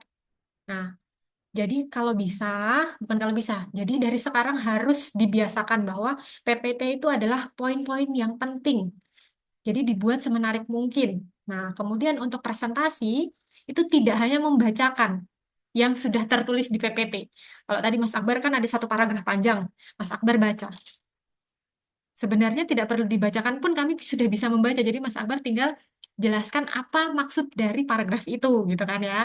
Jadi itu juga untuk semuanya. Jadi nanti di latar belakang agar lebih menarik, dibikin poin saja. Apa identifikasi kan di setelah latar belakang ada identifikasi masalah. Masalah-masalah apa yang ditemukan di latar belakangnya. Nah, itu yang ditaruh di situ poinnya. Kemudian nanti ketika memaparkan, Mas Akbar itu menjelaskan secara detail apa yang sebenarnya terjadi yang poinnya terwakilkan di PPT. Itu terkait dengan PPT. Jadi tidak hanya untuk Mas Akbar, tapi semua ya. Dan ini berlaku untuk semua mata kuliah. Usahakan seperti itu. Jadi agar tidak monoton. Kalau bahasa saya biasanya, ini kayak baca koran gitu. Apa yang sudah ada tinggal di copy paste di PPT dan ditampilkan. Jadi dibuat lagi, apalagi sekarang sudah ada bantuan AI, ketika sudah ada makalah, maka mintalah bantuan PPT untuk menampilkan yang lebih baik, minta bantuan AI untuk membuat PPT-nya lebih menarik gitu ya. Ketika setelah menggunakan AI, tampilannya sudah oke, tapi ternyata masih ada yang terlalu seperti koran tadi. Kalau yang lainnya tadi sudah oke, halaman di poin di slide latar belakang saja yang masih panjang sepertinya punya Mas Akbar. Nah, poin itulah atau slide itulah yang masih perlu Mas Akbar edit sebagai editor terakhir gitu kan. Jadi AI-nya sebagai alat bantu, tidak berpasrah pada AI. Itu yang pertama. Yang kedua, tadi di slide-nya Mas Akbar di landasan teori. Mungkin Mas Akbar bisa lihat lagi di landasan teori tadi, itu kalau saya baca lebih ke definisi operasional. Pengertian-pengertian yang akan Mas Akbar gunakan nanti, definisi-definisi dari variabelnya yang akan digunakan di penelitiannya. Nah, perlu ditambahkan dari definisi operasional itu, nanti Mas Akbar kan hasil dari kajian beberapa ahli atau beberapa literatur yang Mas Akbar akhirnya simpulkan. Jadi Mas Akbar juga di situ tidak hanya nanti satu pengertian dari misalnya kemampuan kolaborasi menurut Endang Susilowati 2024 apa tadi ya. Kemudian Mas Akbar menggunakan plek ketiplek hanya itu, hanya satu referensi. Coba bandingkan dengan beberapa ahli lainnya. Jadi nanti Mas Akbar di akhir menyimpulkan bahwa definisi operasionalnya terkait dengan kemampuan kolaborasi itu seperti apa yang akan digunakan di penelitiannya Mas Akbar. Begitu juga dengan variabel yang lainnya. Sepertinya ada yang terlewat, harus balik lagi ke awal. Dari judulnya. Tadi kan pengembangan e-modul pesawat sederhana berbasis flipped classroom, ya kan? Untuk meningkatkan ya, meningkatkan kemampuan kolaborasi dan komunikasi peserta didik. Basis flipped classroom. Flipped classroom itu definisinya seperti apa, Mas Akbar? Peserta didiknya itu kalau flip classroom lebih ditekankan belajar di rumah, Bu. Tapi untuk saat ini saya juga masih bingung, Bu. Gimana mengondisikan anak-anak ini waktu di rumah belajar gitu. Maksudnya monitoringnya gimana masih belum Nah, belum ketemu, Bu, oke. Itu juga tadi solusinya. Itu juga tadi yang sempat menjadi bahan diskusi saya dan Bu Ririn di sela-sela Mas Akbar mempresentasikan bahwa basisnya itu flip classroom. Flip classroom itu kan lebih ke bagaimana desain pembelajarannya ya, atau strategi pembelajarannya nanti untuk melakukan atau menerapkan e-modul menurut judul Mas Akbar di sini. Tapi ketika itu dijadikan basis di e-modulnya, kemudian yang diukur itu variabelnya adalah kemampuan kolaborasi dan komunikasi. Mas Akbar pun tadi sudah menyatakan, itu pertanyaan saya dan Bu Ririn juga, bagaimana Mas Akbar nanti akan mengukur kemampuan kolaborasi dan komunikasi peserta didik. Di latar belakang itu kan Mas Akbar menyatakan bahwa kemampuan kolaborasi dan komunikasinya masih kurang atau rendah. Kecuali kemampuan kolaborasi dan komunikasinya itu sudah tinggi, sudah bagus, kemudian akan digunakan e-modulnya, itu mungkin akan bisa, nggak bisa juga sih sebenarnya. Itu tapi lebih memungkinkan ketika akan menilai itu. Ketika ini dua variabel yang akan diukur atau dampak dari pengembangan e-modulnya ini, kemampuan kolaborasi dan komunikasi, sedangkan Mas Akbar juga tadi mendefinisikan bahwa flip classroom itu adalah pembelajaran yang nanti akan ada siklusnya kan pembelajaran awal sebelum dia di kelas atau di rumah, kemudian nanti di kelas, kemudian nanti tindak lanjutnya di rumah lagi kan. Kebanyakan pembelajarannya di rumah. Bagaimana Mas Akbar bisa mengkontrol atau menilai variabel dari kemampuan kolaborasi dan kemampuan komunikasinya? Sedangkan dari 3 siklus yang harus dilakukan itu tadi, hanya satu pertemuan yang ada di tatap muka di kelas. Kemungkinan itu diskusinya, ya kan? Nah, dari sini setelah nanti coba Mas Akbar diskusikan lagi. eh, Saran dari saya itu antara berganti basis dari pengembangan e-modulnya atau berganti variabel bebas yang akan diukur atau variabel impact dari pengembangan e-modulnya. Karena kurang sinkron Mas Akbar antara latar belakang, apa yang menjadi solusi dan apa yang akan diukur. Nanti jadi kesulitan tersendiri buat Mas Akbar. Penelitiannya mau kemana arahnya? Mau mengukur apa, caranya gimana. Kalau misalnya memang tetap memaksakan kemampuan kolaborasi dan kemampuan komunikasi dari pengembangan e-modul berbasis flip classroom, Mas Akbar harus bisa menunjukkan, kalau tadi saya juga sudah menyatakan di proposalnya Mbak Endang, bahwa masing-masing variabel itu harus tahu nanti bagaimana cara mengukurnya. Kemudian kalau misalnya Mbak Endang tadi kan PJBL, terus kemampuan literasinya ini diukur di bagian yang sebelah mana. Jadi nanti harus bisa dijawab mengukurnya menggunakan apa, kemudian di PJBL-nya bagian mana. Mas Akbar pun begitu, kemampuan kolaborasi dan kemampuan komunikasinya itu di e-modulnya yang berbasis flip classroom akan diukur di part yang mana, menggunakan apa. Atau yang kalau kalau nanti mungkin Bu Rini juga bisa memberikan masukan ya, basisnya mungkin yang dirubah, jangan flip classroom. Ini flip classroom memang memang ide dari Mas Akbar atau hasil dari Ide diskusi? ide saya, Bu. Oke, nanti bisa dikaji lagi terkait dengan flip classroom itu seperti apa. Kira-kira cocok nggak gitu dengan latar belakang dan apa yang akan dilakukan. Kalau modul berbasis flip classroom itu nanti berarti modulnya harus seperti apa. Itu kan setidaknya Mas Akbar sudah ada gambaran. Mungkin kalau saran saya bisa modul berbasis kolaboratif problem solving, berangkat dari masalah. Kemudian nanti ada pemecahan itu harus berkelompok. Jadi kan meninjaunya atau dampaknya itu terhadap kemampuan kolaborasi dan komunikasi. Nah, CPS itu collaborative problem solving itu kan juga ada tahapan-tahapannya seperti Mbak Enang tadi. Jadi nanti prosedurnya jelas di e-modul itu. Dan diukurnya kemampuan kolaborasi dan komunikasinya itu nanti di bagian yang mana itu akan tampak. Ini sebagai saran. Nanti mungkin ada saran lain dari Bu Ririn atau ketika ketemu lagi dengan pembimbing bisa jadikan bahan diskusi. Itu yang keberapa tadi ya? Ketiga berarti. Ketiga atau keempat. Nah, kemudian di kerangka berpikir. Mas Akbar bisa tampilkan lagi sebentar kerangka berpikir. Kerangka berpikirnya Mas Akbar tadi tiba-tiba ada penelitian eksperimen. Lah, judulnya saja sudah pengembangan e-modul. Lah kok ujuk-ujuk tiba-tiba suddenly ada mana kerangka berpikir yang tidak mau dijelaskan tadi, makanya kami langsung ayo jelaskan dulu ini maunya gimana gitu.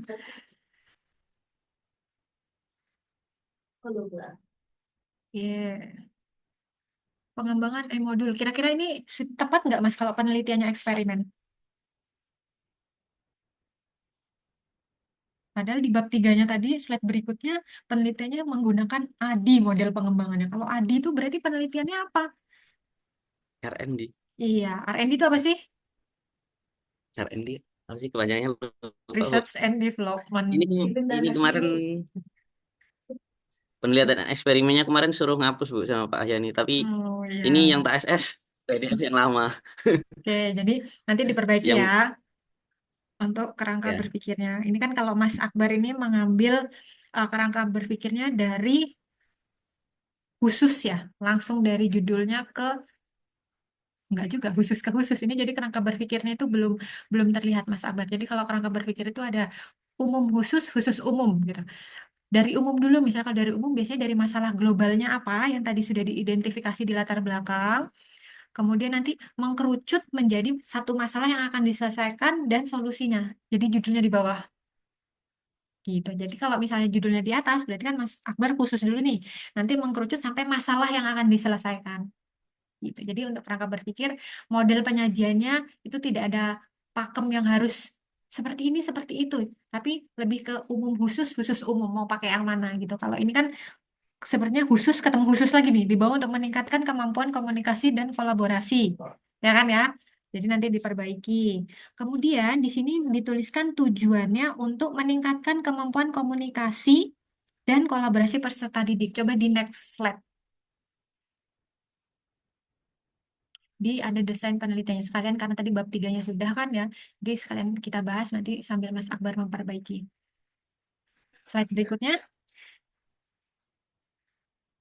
macet, Bu, sebentar. Oke, sambil menunggu, tadi kalau tidak salah dituliskan desainnya itu post-test only.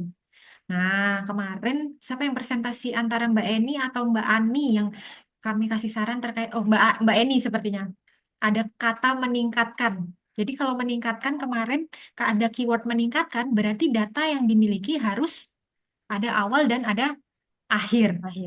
Cocok nggak kira-kira desain penelitiannya nanti ketika uji coba menggunakan post-test only design?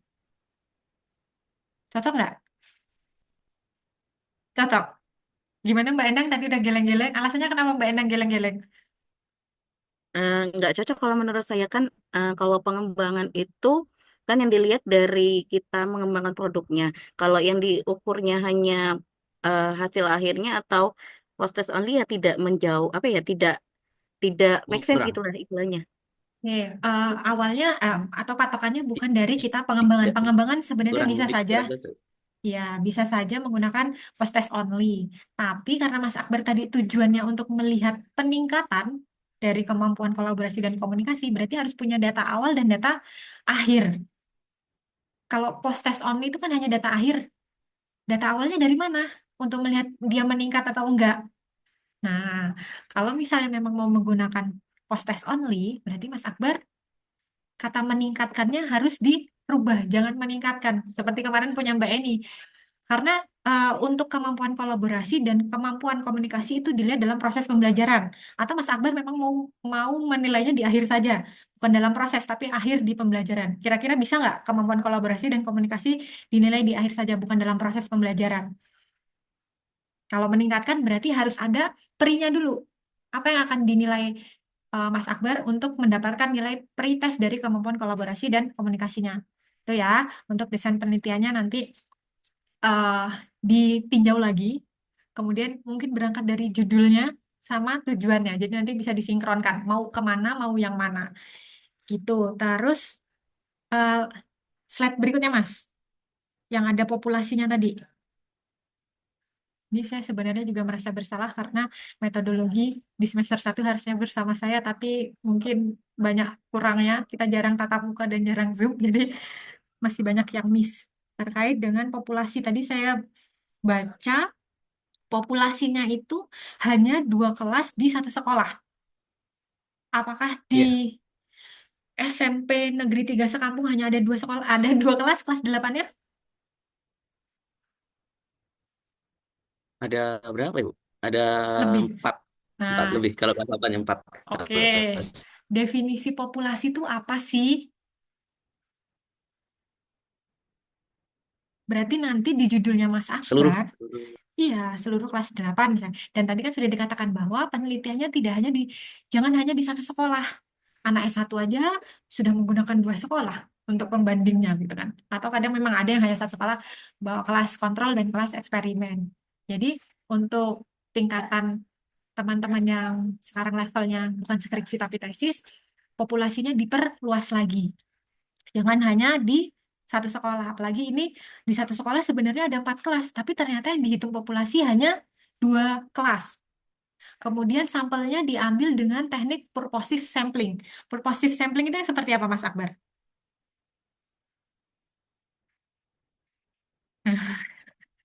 Dengan tujuan tertentu. Tujuannya apa? Tadi kan mau melihat efektivitas dari modul yang dikembangkan terhadap kemampuan kolaborasi dan komunikasi kan? Berarti ini nanti yang jadi sampel juga 81 dan 82 saja. Iya, apa gimana? Kalau Iya Bu, yang jadi kalau sampel. seluruh populasi dijadikan sampel, apakah itu tekniknya namanya purposive? Purposif tuh memilih, gimana sih? Lupa Iya, Bu dengan definisi. kalau purposive itu kan dengan tujuan Memilih. tertentu. Tapi kalau misal Ya, berarti tujuan kalau yang tertentu. diminta tadi ini 2 kelas yang sama dengan populasi itu sudah beda lagi. Jadi ini masih apa ya namanya? Gaduh-gaduh. Mas Akbar mau mau apa gitu loh. Dari Hmm, populasinya nanti ditambah, diperluas, jangan hanya satu sekolah. Misalnya memang mau ambil sekolah negeri di sekampung, terus kemudian nanti sampelnya mau di random berapa kelas, gitu kan? Atau misalnya proposif, ada kalau tadi seperti Mbak Endang bisa proposif. Tujuannya ambil sekolah yang memang hanya sekolah-sekolah yang menggunakan Chromebook untuk pemilihan sampelnya, karena membutuhkan itu. Nah, Mas Akbar purposif atau mau menggunakan seluruh populasi. Jadi nanti populasinya tolong dibenahi, kemudian pemilihan sampelnya juga dibenahi, gitu ya. ya. Pengumpulan data, saksi dan angket. Oh, ini nanti pengumpulan data disesuaikan dengan apa yang mau diambil tadi. Kemampuan kolaborasi akan menggunakan gambar observasi. Kemudian Observasi. komunikasinya menggunakan angket atau apa? Komunikasinya juga observasi Bu. Observasi. Angkatnya ini buat e-modulnya.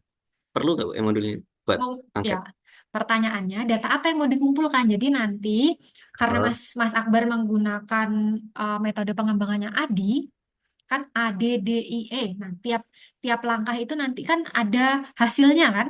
Ada ya. produk yang akan dihasilkan dari pertama analyze. Analyze itu akan menghasilkan apa? Misalnya ringkasan dari analisis kebutuhan. Di situ butuh instrumen nggak? kamu menganalisisnya. Misalnya butuh nanti ada analisis kebutuhan siswa, analisis kebutuhan guru, itu perlu instrumen nggak? Misalnya perlu wawancara Bu atau perlu nyebar angket, berarti kan di situ apa instrumen yang dituliskan. Kemudian langkah desain, desain itu ngapain, data apa yang mau diambil. Kemudian tulis instrumennya apa, lebih baik dibuat tabel. Jadi masing-masing tahapan, kemudian nanti data apa yang akan diambil per tahapan dan instrumen yang digunakan. Jadi ada 3 kolom, gitu ya. Jadi itu nanti akan lebih memudahkan dari pengumpulan data dan instrumennya. Kemudian nanti teknik analisisnya itu akan menyesuaikan dengan apa yang data yang akan digunakan dalam penelitian. Gitu ya Mas Akbar ya. Oke, itu sedikit dari saya. Mungkin dari Bu Ririn akan banyak tambahan. Monggo Bu Ririn, saya persilakan. Baik, terima kasih atas waktunya. Mas Akbar, seperti yang tadi Mas Akbar sampaikan bahwa dari eh, pembimbing saya secara pribadi tidak membedakan mau itu praproposal atau proposal, intinya sebelum Mas Akbar mengambil atau memutuskan penelitian itu harus sudah ada data sebagai dasar permasalahannya. Oh, berarti masalahnya memang benar ada, sehingga tetap perlu untuk dilakukan penelitian pendahuluan. Karena kalau misalkan bimbingan dulu praproposal, nanti bimbingan lagi proposal, nanti bimbingan lagi, nah itu lama. Sedangkan orientasi kami dari awal sudah menyatakan bahwa setiap mata kuliah yang ada di Prodi IPA diperuntukkan supaya mahasiswa itu bisa melakukan seminar proposal di akhir semester 2 ini, gitu ya. Sehingga eh, kalau bisa dayungnya itu sekali dayung 3 pekerjaan selesai, kenapa harus dayung lagi untuk setiap ininya pekerjaan gitu. Jadi supaya tidak berulang lagi, saran saya kami menyarankan untuk Mas Akbar tetap mengambil data sebagai data penelitian pendahuluan bahwa benar di sekolah tersebut terjadi permasalahan kaitannya dengan variabel bebas yang akan diteliti oleh Akbar, gitu ya.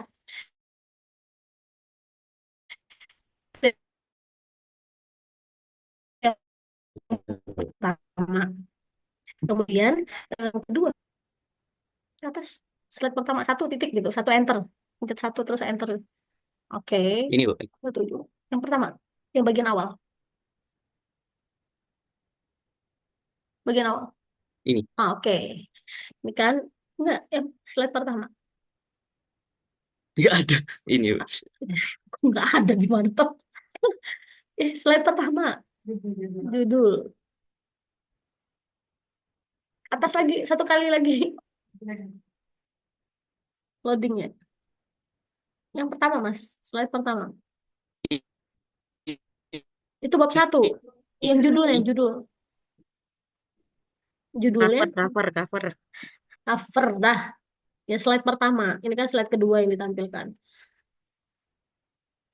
Sudah? Nah, ini dia. Oke. Ini udah benar Bu. Ya. Pengembangan e-modul pesawat sederhana berbasis pikiran untuk meningkatkan kemampuan kolaborasi dan itu berapa kata, Mas? Wordnya ada berapa kata? Berapa? 1, 2, 3, 4, 5, 6, 7, 8, 9, 10. Oke, masih bisa ya. Oke, berarti kalau dari judulnya seperti ini, Emang maksimalnya berapa Bu? baca dong PPKI-nya. Belum baca Bu. Belum Nah, baca. itulah. Bapak Ibu semua dari awal sudah dikasih PPKI, gitu ya. Tapi PPKI-nya tidak dibaca, sehingga dalam penulisan pun juga masih terjadi kesalahan gitu. Setidaknya ketika membaca tahu tuh gimana harus menyusun judulnya. Kalau judul penelitiannya dari awal sudah ada tulisan pengembangan, maka desain penelitian Bapak Ibu berarti sudah jelas tuh penelitiannya mendesain tentang pengembangan. Jadi desain penelitiannya sudah jelas pengembangan gitu. Bukan penelitian yang kuantitatif, bukan lagi yang kualitatif, tetapi mixed method jadinya kan pengembangan. Ada berapa macam? Ada macam-macam. Ada yang pakai desainnya EDI, ada yang 4D, ada yang 3 derajat dan sebagainya. Nah, tadi di sini menetapkan bahwa penelitiannya pengembangannya menggunakan desain EDI. EDDEA. Analyze, Design, Develop, Implementation, Evaluation. gitu kan ya. Ya. Analyze ini adalah bagian dari penelitian pendahuluan. Menganalisis apa yang dianalisis, ada permasalahan apa gitu. Untuk bisa melakukan analisis dibutuhkan sebuah instrumen. Nah, instrumennya itu yang nantinya dipakai untuk menjaring data di penelitian pendahuluan itulah, gitu kan? Betul nggak? Ya. Kenapa sih harus melakukan pengembangan? Oh, karena hasil dari analisis itu dibutuhkan sebuah pengembangan untuk imodul. Nah, pada materi pesawat sederhana. Berarti Mas Akbar harus punya data hasil belajar materi pesawat sederhana, menyatakan bahwa di situ tuh masih rendah gitu. Kemudian untuk melihat efektivitas dari hasil pengembangan yang Mas Akbar lakukan, maka dibutuhkanlah sebuah eksperimen untuk menguji betul nggak pada materi pesawat sederhana yang menggunakan imodul dari hasil pengembangan Mas Akbar itu bisa efektif terhadap kemampuan komunikasi atau hasil belajar dari peserta didiknya. Kan dilakukan eksperimen. Nah, untuk menentukan melakukan eksperimen, Mas Akbar harus menentukan mana yang akan menjadi kelompok sampel, mana yang akan menjadi kelompok treatment, mana yang akan menjadi kelompok kontrol. Itu tadi sudah disampaikan ya dengan Bu Priska bahwa satu sekolah, satu kelas kayaknya kurang memenuhi gitu. Dan tadi pun berdasarkan hasil wawancara, Mas Akbar hanya satu yang diwawancara dan itu kurang mewakili. Dan ini kan sudah saya contohkan ya ketika minggu lalu, ketika ada dilakukan eksperimen studi kepuasan dari peserta dari mahasiswa gitu kan.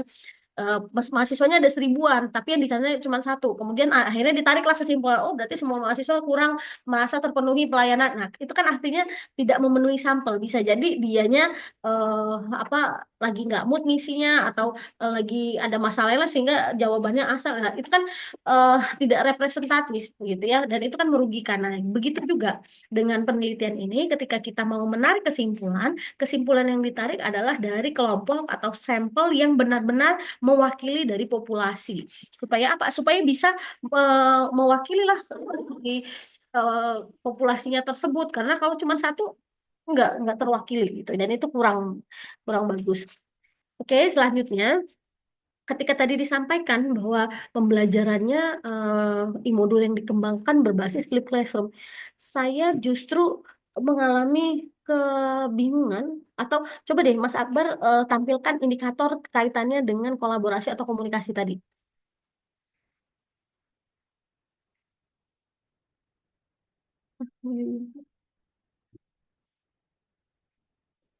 Oke, contoh deh kolaborasi ya. Bisa di slideshow Mas?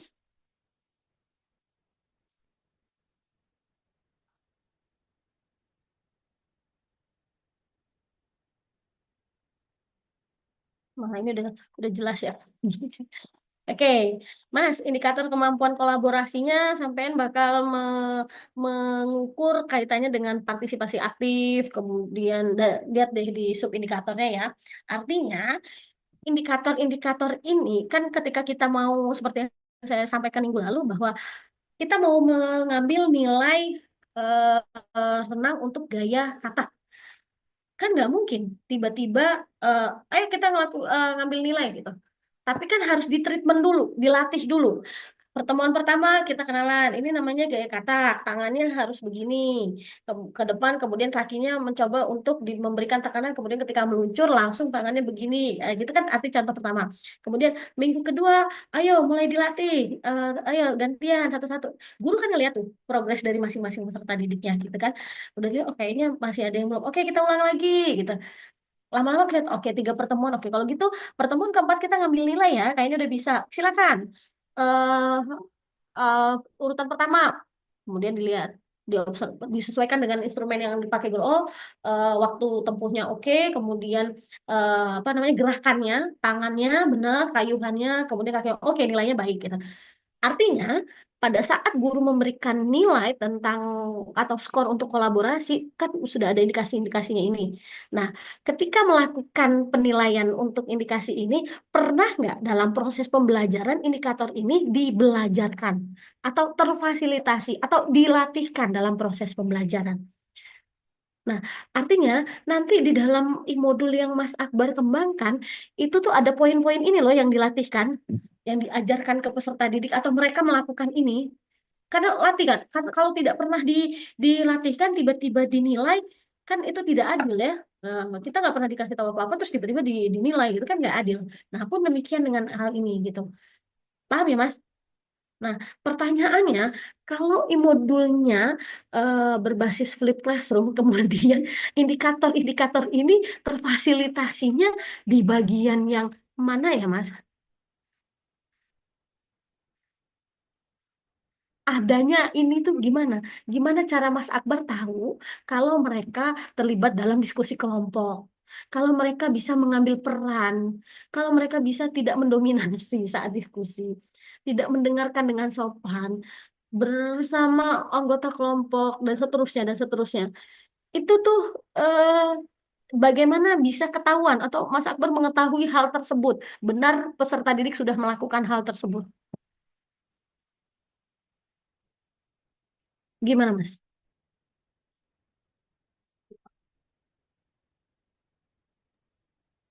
Halo? Iya, Mas Akbar. Bentar Bu, sebentar. Oke. Tante nih. Angel Kalau toh? yang Eh, kalau untuk flip classroom itu kan ada, kalau apa namanya, mm-mm, fase-fase mm-mm, itu ada 3 fase atau 4 fase mm-mm. ya. 3. Nah itu dia Mm-mm, fase pertama itu pendahuluan.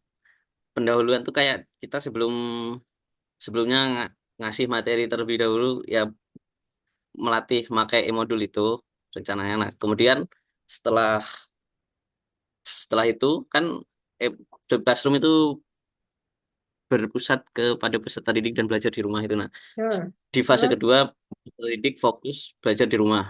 Nah setelah melaksanakan pembelajaran di rumah, mempelajari materi yang tersedia di e-modul itu, untuk fase ketiganya, kemudian fase ketiganya dia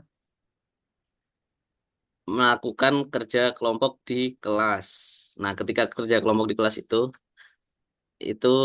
barulah dinilai, tapi untuk terkadang untuk bekerja sama kan kadang kan kalau orang yang nggak terlalu bisa diem mereka malah. Nah, itu belum ada khususnya, belum nggak apa awalnya nggak terpikirkan sampai situ. Nah, Jadi penilaiannya jus. hanya sampai ketika kerja kelompok itu aja sih, Pak. Jus. Justru karena itu, artinya modul yang akan dikembangkan itu belum bisa apa ya, memfasilitasi terjadinya indikator ini kan? Iya. Nah, sampean agak agak kesulitan gimana tuh ngerancangnya. Kalau saran saya, eh, untuk Mas Akbar pada judul yang seperti ini, mungkin flip classroom-nya itu, e-book-nya itu, e-modulnya itu tidak berbasis flip classroom, sehingga eh, apa Mas Akbar mendesainnya tidak tidak tidak terikat dengan fase tersebut, paham nggak? Iya. Iya. Atau Jadi dia lebih ya, atau variabel bebas dari Mas Akbar itu yang mungkin perlu diganti. Konsekuensinya ketika variabel bebasnya diganti, maka data latar belakangnya itu penelitian pendahuluannya yang eh Bu, ini diganggu tuh. Data latar belakangnya yang perlu disesuaikan lagi gitu. Artinya gini, ketika mau yang diukurnya tetap kolaborasi dan komunikasi, justru modulnya itulah yang berbasis kolaborasi dan eh, apa namanya dan komunikasi ini. Artinya panduan yang ada di modulnya itu melatihkan hal tersebut. Jadi Mas Akbar nggak keikat dengan kondisi flip classroom yang harus, artinya ketika rancangan modulnya berbasis kolaborasi dan komunikasi, itu nggak terikat dengan harus di 3 fase tadi ya, dikasih materi di sekolah, terus di rumah, terus di lagi. Paham nggak Mas maksudnya Mas? Ketika modulnya itu berbasis flip classroom, ya Bu, kalau saya kurang apa kurang kenanya ketika modulnya itu berbasis flip classroom, terus harus ngukur kolaborasi dan komunikasi. Dan di bagian mana yang memfasilitasi itu? Paham nggak? Di bagian mana e-book yang berbasis flip classroom itu memfasilitasi kolaborasi dan komunikasi. Komunikasi. Beda halnya dengan ketika Mas Akbar merancang e-book yang berbasis kolaborasi dan komunikasi, artinya di dalam e-modulnya itu, sorry, di dalam e-modul yang Mas Akbar akan buat itu ada tahap atau ada langkah peserta didik diberikan kesempatan untuk melakukan kolaborasi, untuk melakukan komunikasi. Beda ya. Sehingga Mas Akbar bisa tuh mengukurnya nanti di akhirnya. Kan sudah dilatihkan melalui pemanfaatan e-modulnya itu ketika proses pembelajaran. Paham nggak, Mas? Bisa Paham. dipahami ya?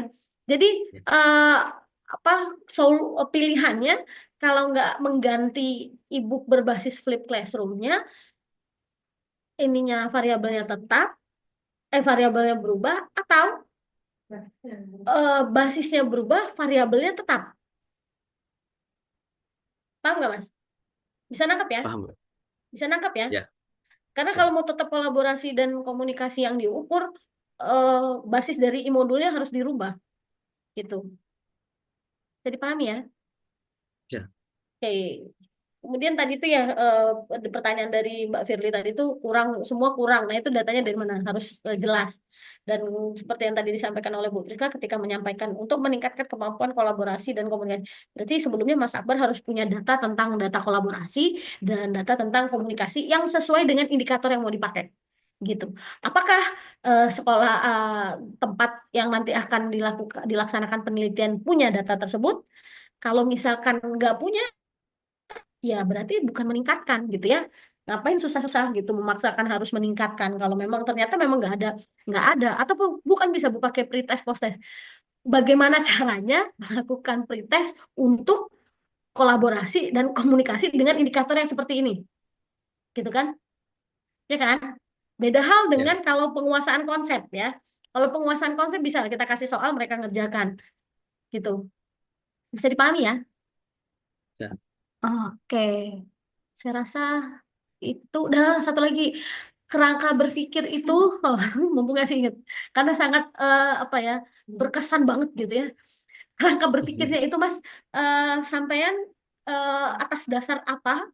Jadi kok memunculkan e-modul berbasis flip classroom atau nanti misalkan ganti.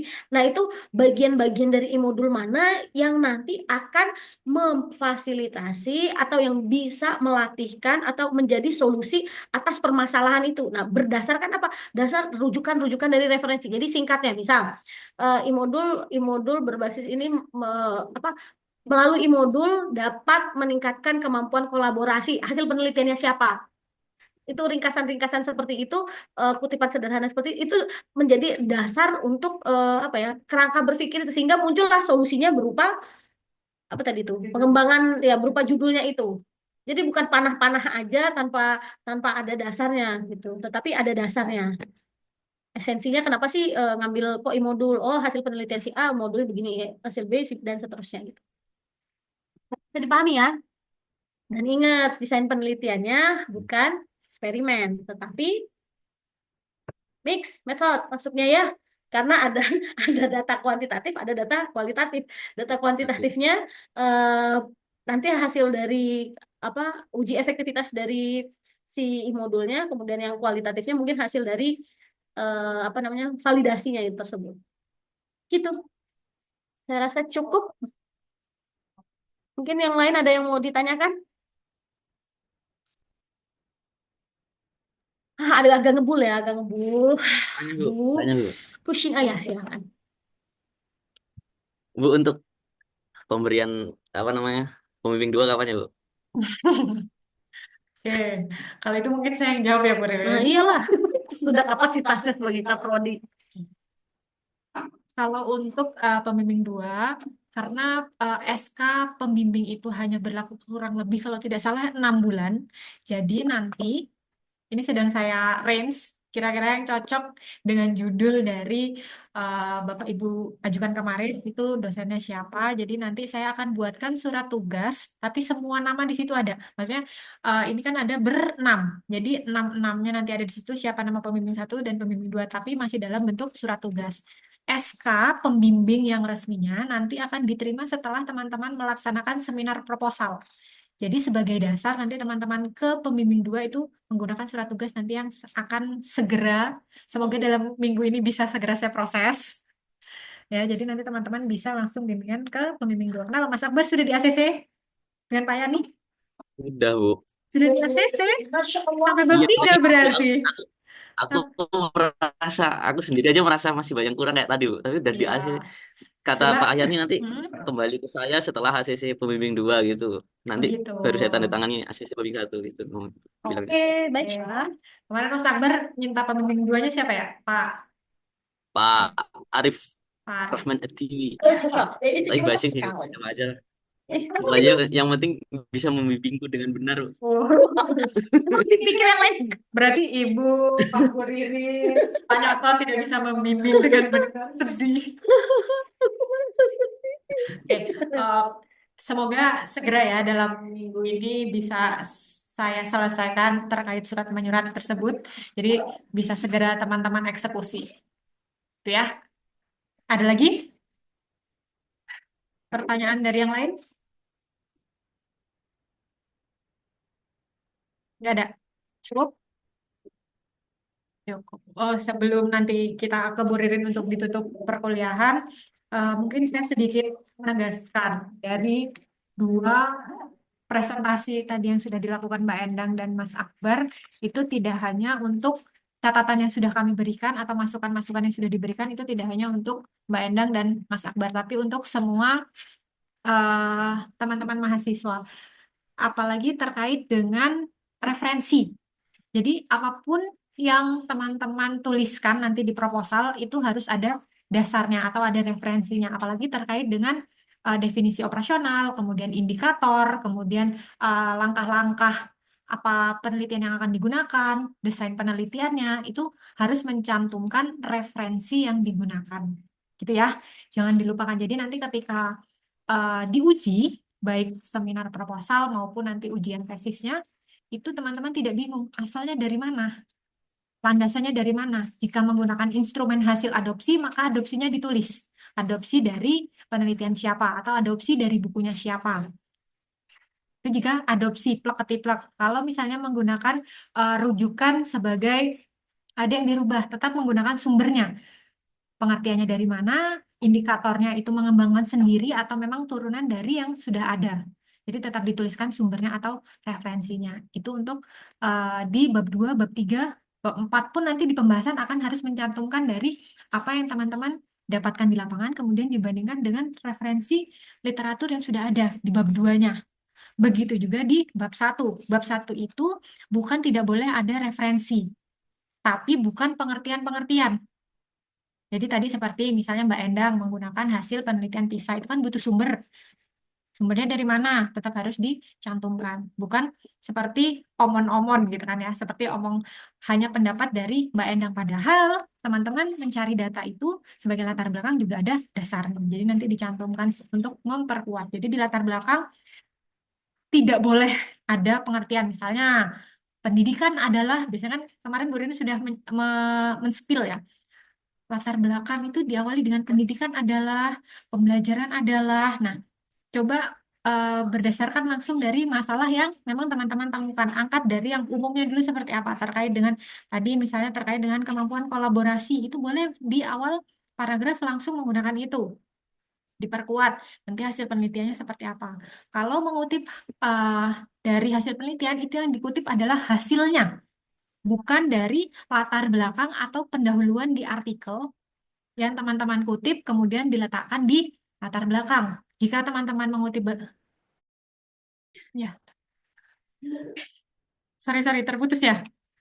Jadi nanti ketika teman-teman mengutip dari artikel hasil penelitian, kemudian itu ada di latar belakangnya atau pendahuluannya, itu letaknya di bab 2. Bukan lagi di bab 1 sebagai latar belakang.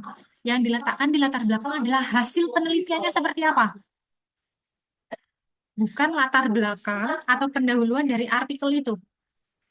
Atau kalau misalnya teman-teman mau lebih mempersingkat, tidak lihat di bagian hasilnya di kesimpulannya, teman-teman bisa dibaca di abstraknya. Hasil penelitiannya seperti apa? Gitu. Kalau mau diletakkan di latar belakang.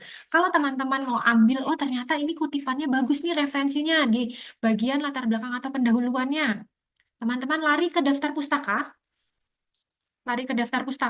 kemudian cari sumber utamanya, baru kutip dari sumber utamanya. Jadi sumber primernya yang dicari. Kemudian teman-teman kutip dan sintesis lagi menggunakan bahasa dari teman-teman. Jangan yang sudah ada di artikel, kemudian kemarin ada siapa ya? Mbak Eni ya? Apa?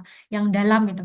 Nah, itu kan sumber sekunder. Jadi cari sumber primernya. Cari ke daftar pustakanya, dia mengutip siapa? Cari di daftar pustaka, cari artikelnya, kemudian sintesis lagi dari hasil penelitiannya itu apa, baru dituliskan di bab 2-nya Bapak dan Ibu. Jadi sumbernya langsung sumber primer, bukan sumber sekunder gitu ya. Itu sedikit tambahan dari saya karena tidak ada pertanyaan dari teman-teman terkait dengan materi kita hari ini, proposal tesis di bab 1 dan bab 2, tapi memang kita sudah ada yang sampai bab 3, jadi silakan teman-teman dilanjutkan untuk penulisan di bab 3-nya atau metodologi penelitiannya. Kalau memang diperlukan minggu depan kita adakan Zoom lagi terkait dengan penulisan dari metodologinya gitu ya. Oke? Cukup? Jika dirasa cukup, Bu Lirin atau? Oke, jika dirasa cukup, mari kita tutup perkuliahan hari ini dengan mengucapkan lafaz hamdalah. Alhamdulillahirrahmanirrahim. Semoga apa yang kita diskusikan hari ini banyak memberikan manfaat untuk teman-teman yang dalam perjalanan semoga sehat-sehat, sampai lambung kembali juga dengan sehat. Jangan, oh, jangan lupa bimbingan. Mbak Firly juga ya, jangan lupa bimbingan. Sampai bertemu lagi minggu depan. Semoga proposalnya jauh lebih baik dan lebih siap untuk diseminarkan di akhir semester. Jadi saya akhiri, kurang lebih saya minta maaf, saya dan guru minta maaf. Saya akhiri, wabillahi taufiq walhidayah. Wassalamualaikum warahmatullahi wabarakatuh. Waalaikumsalam warahmatullahi wabarakatuh.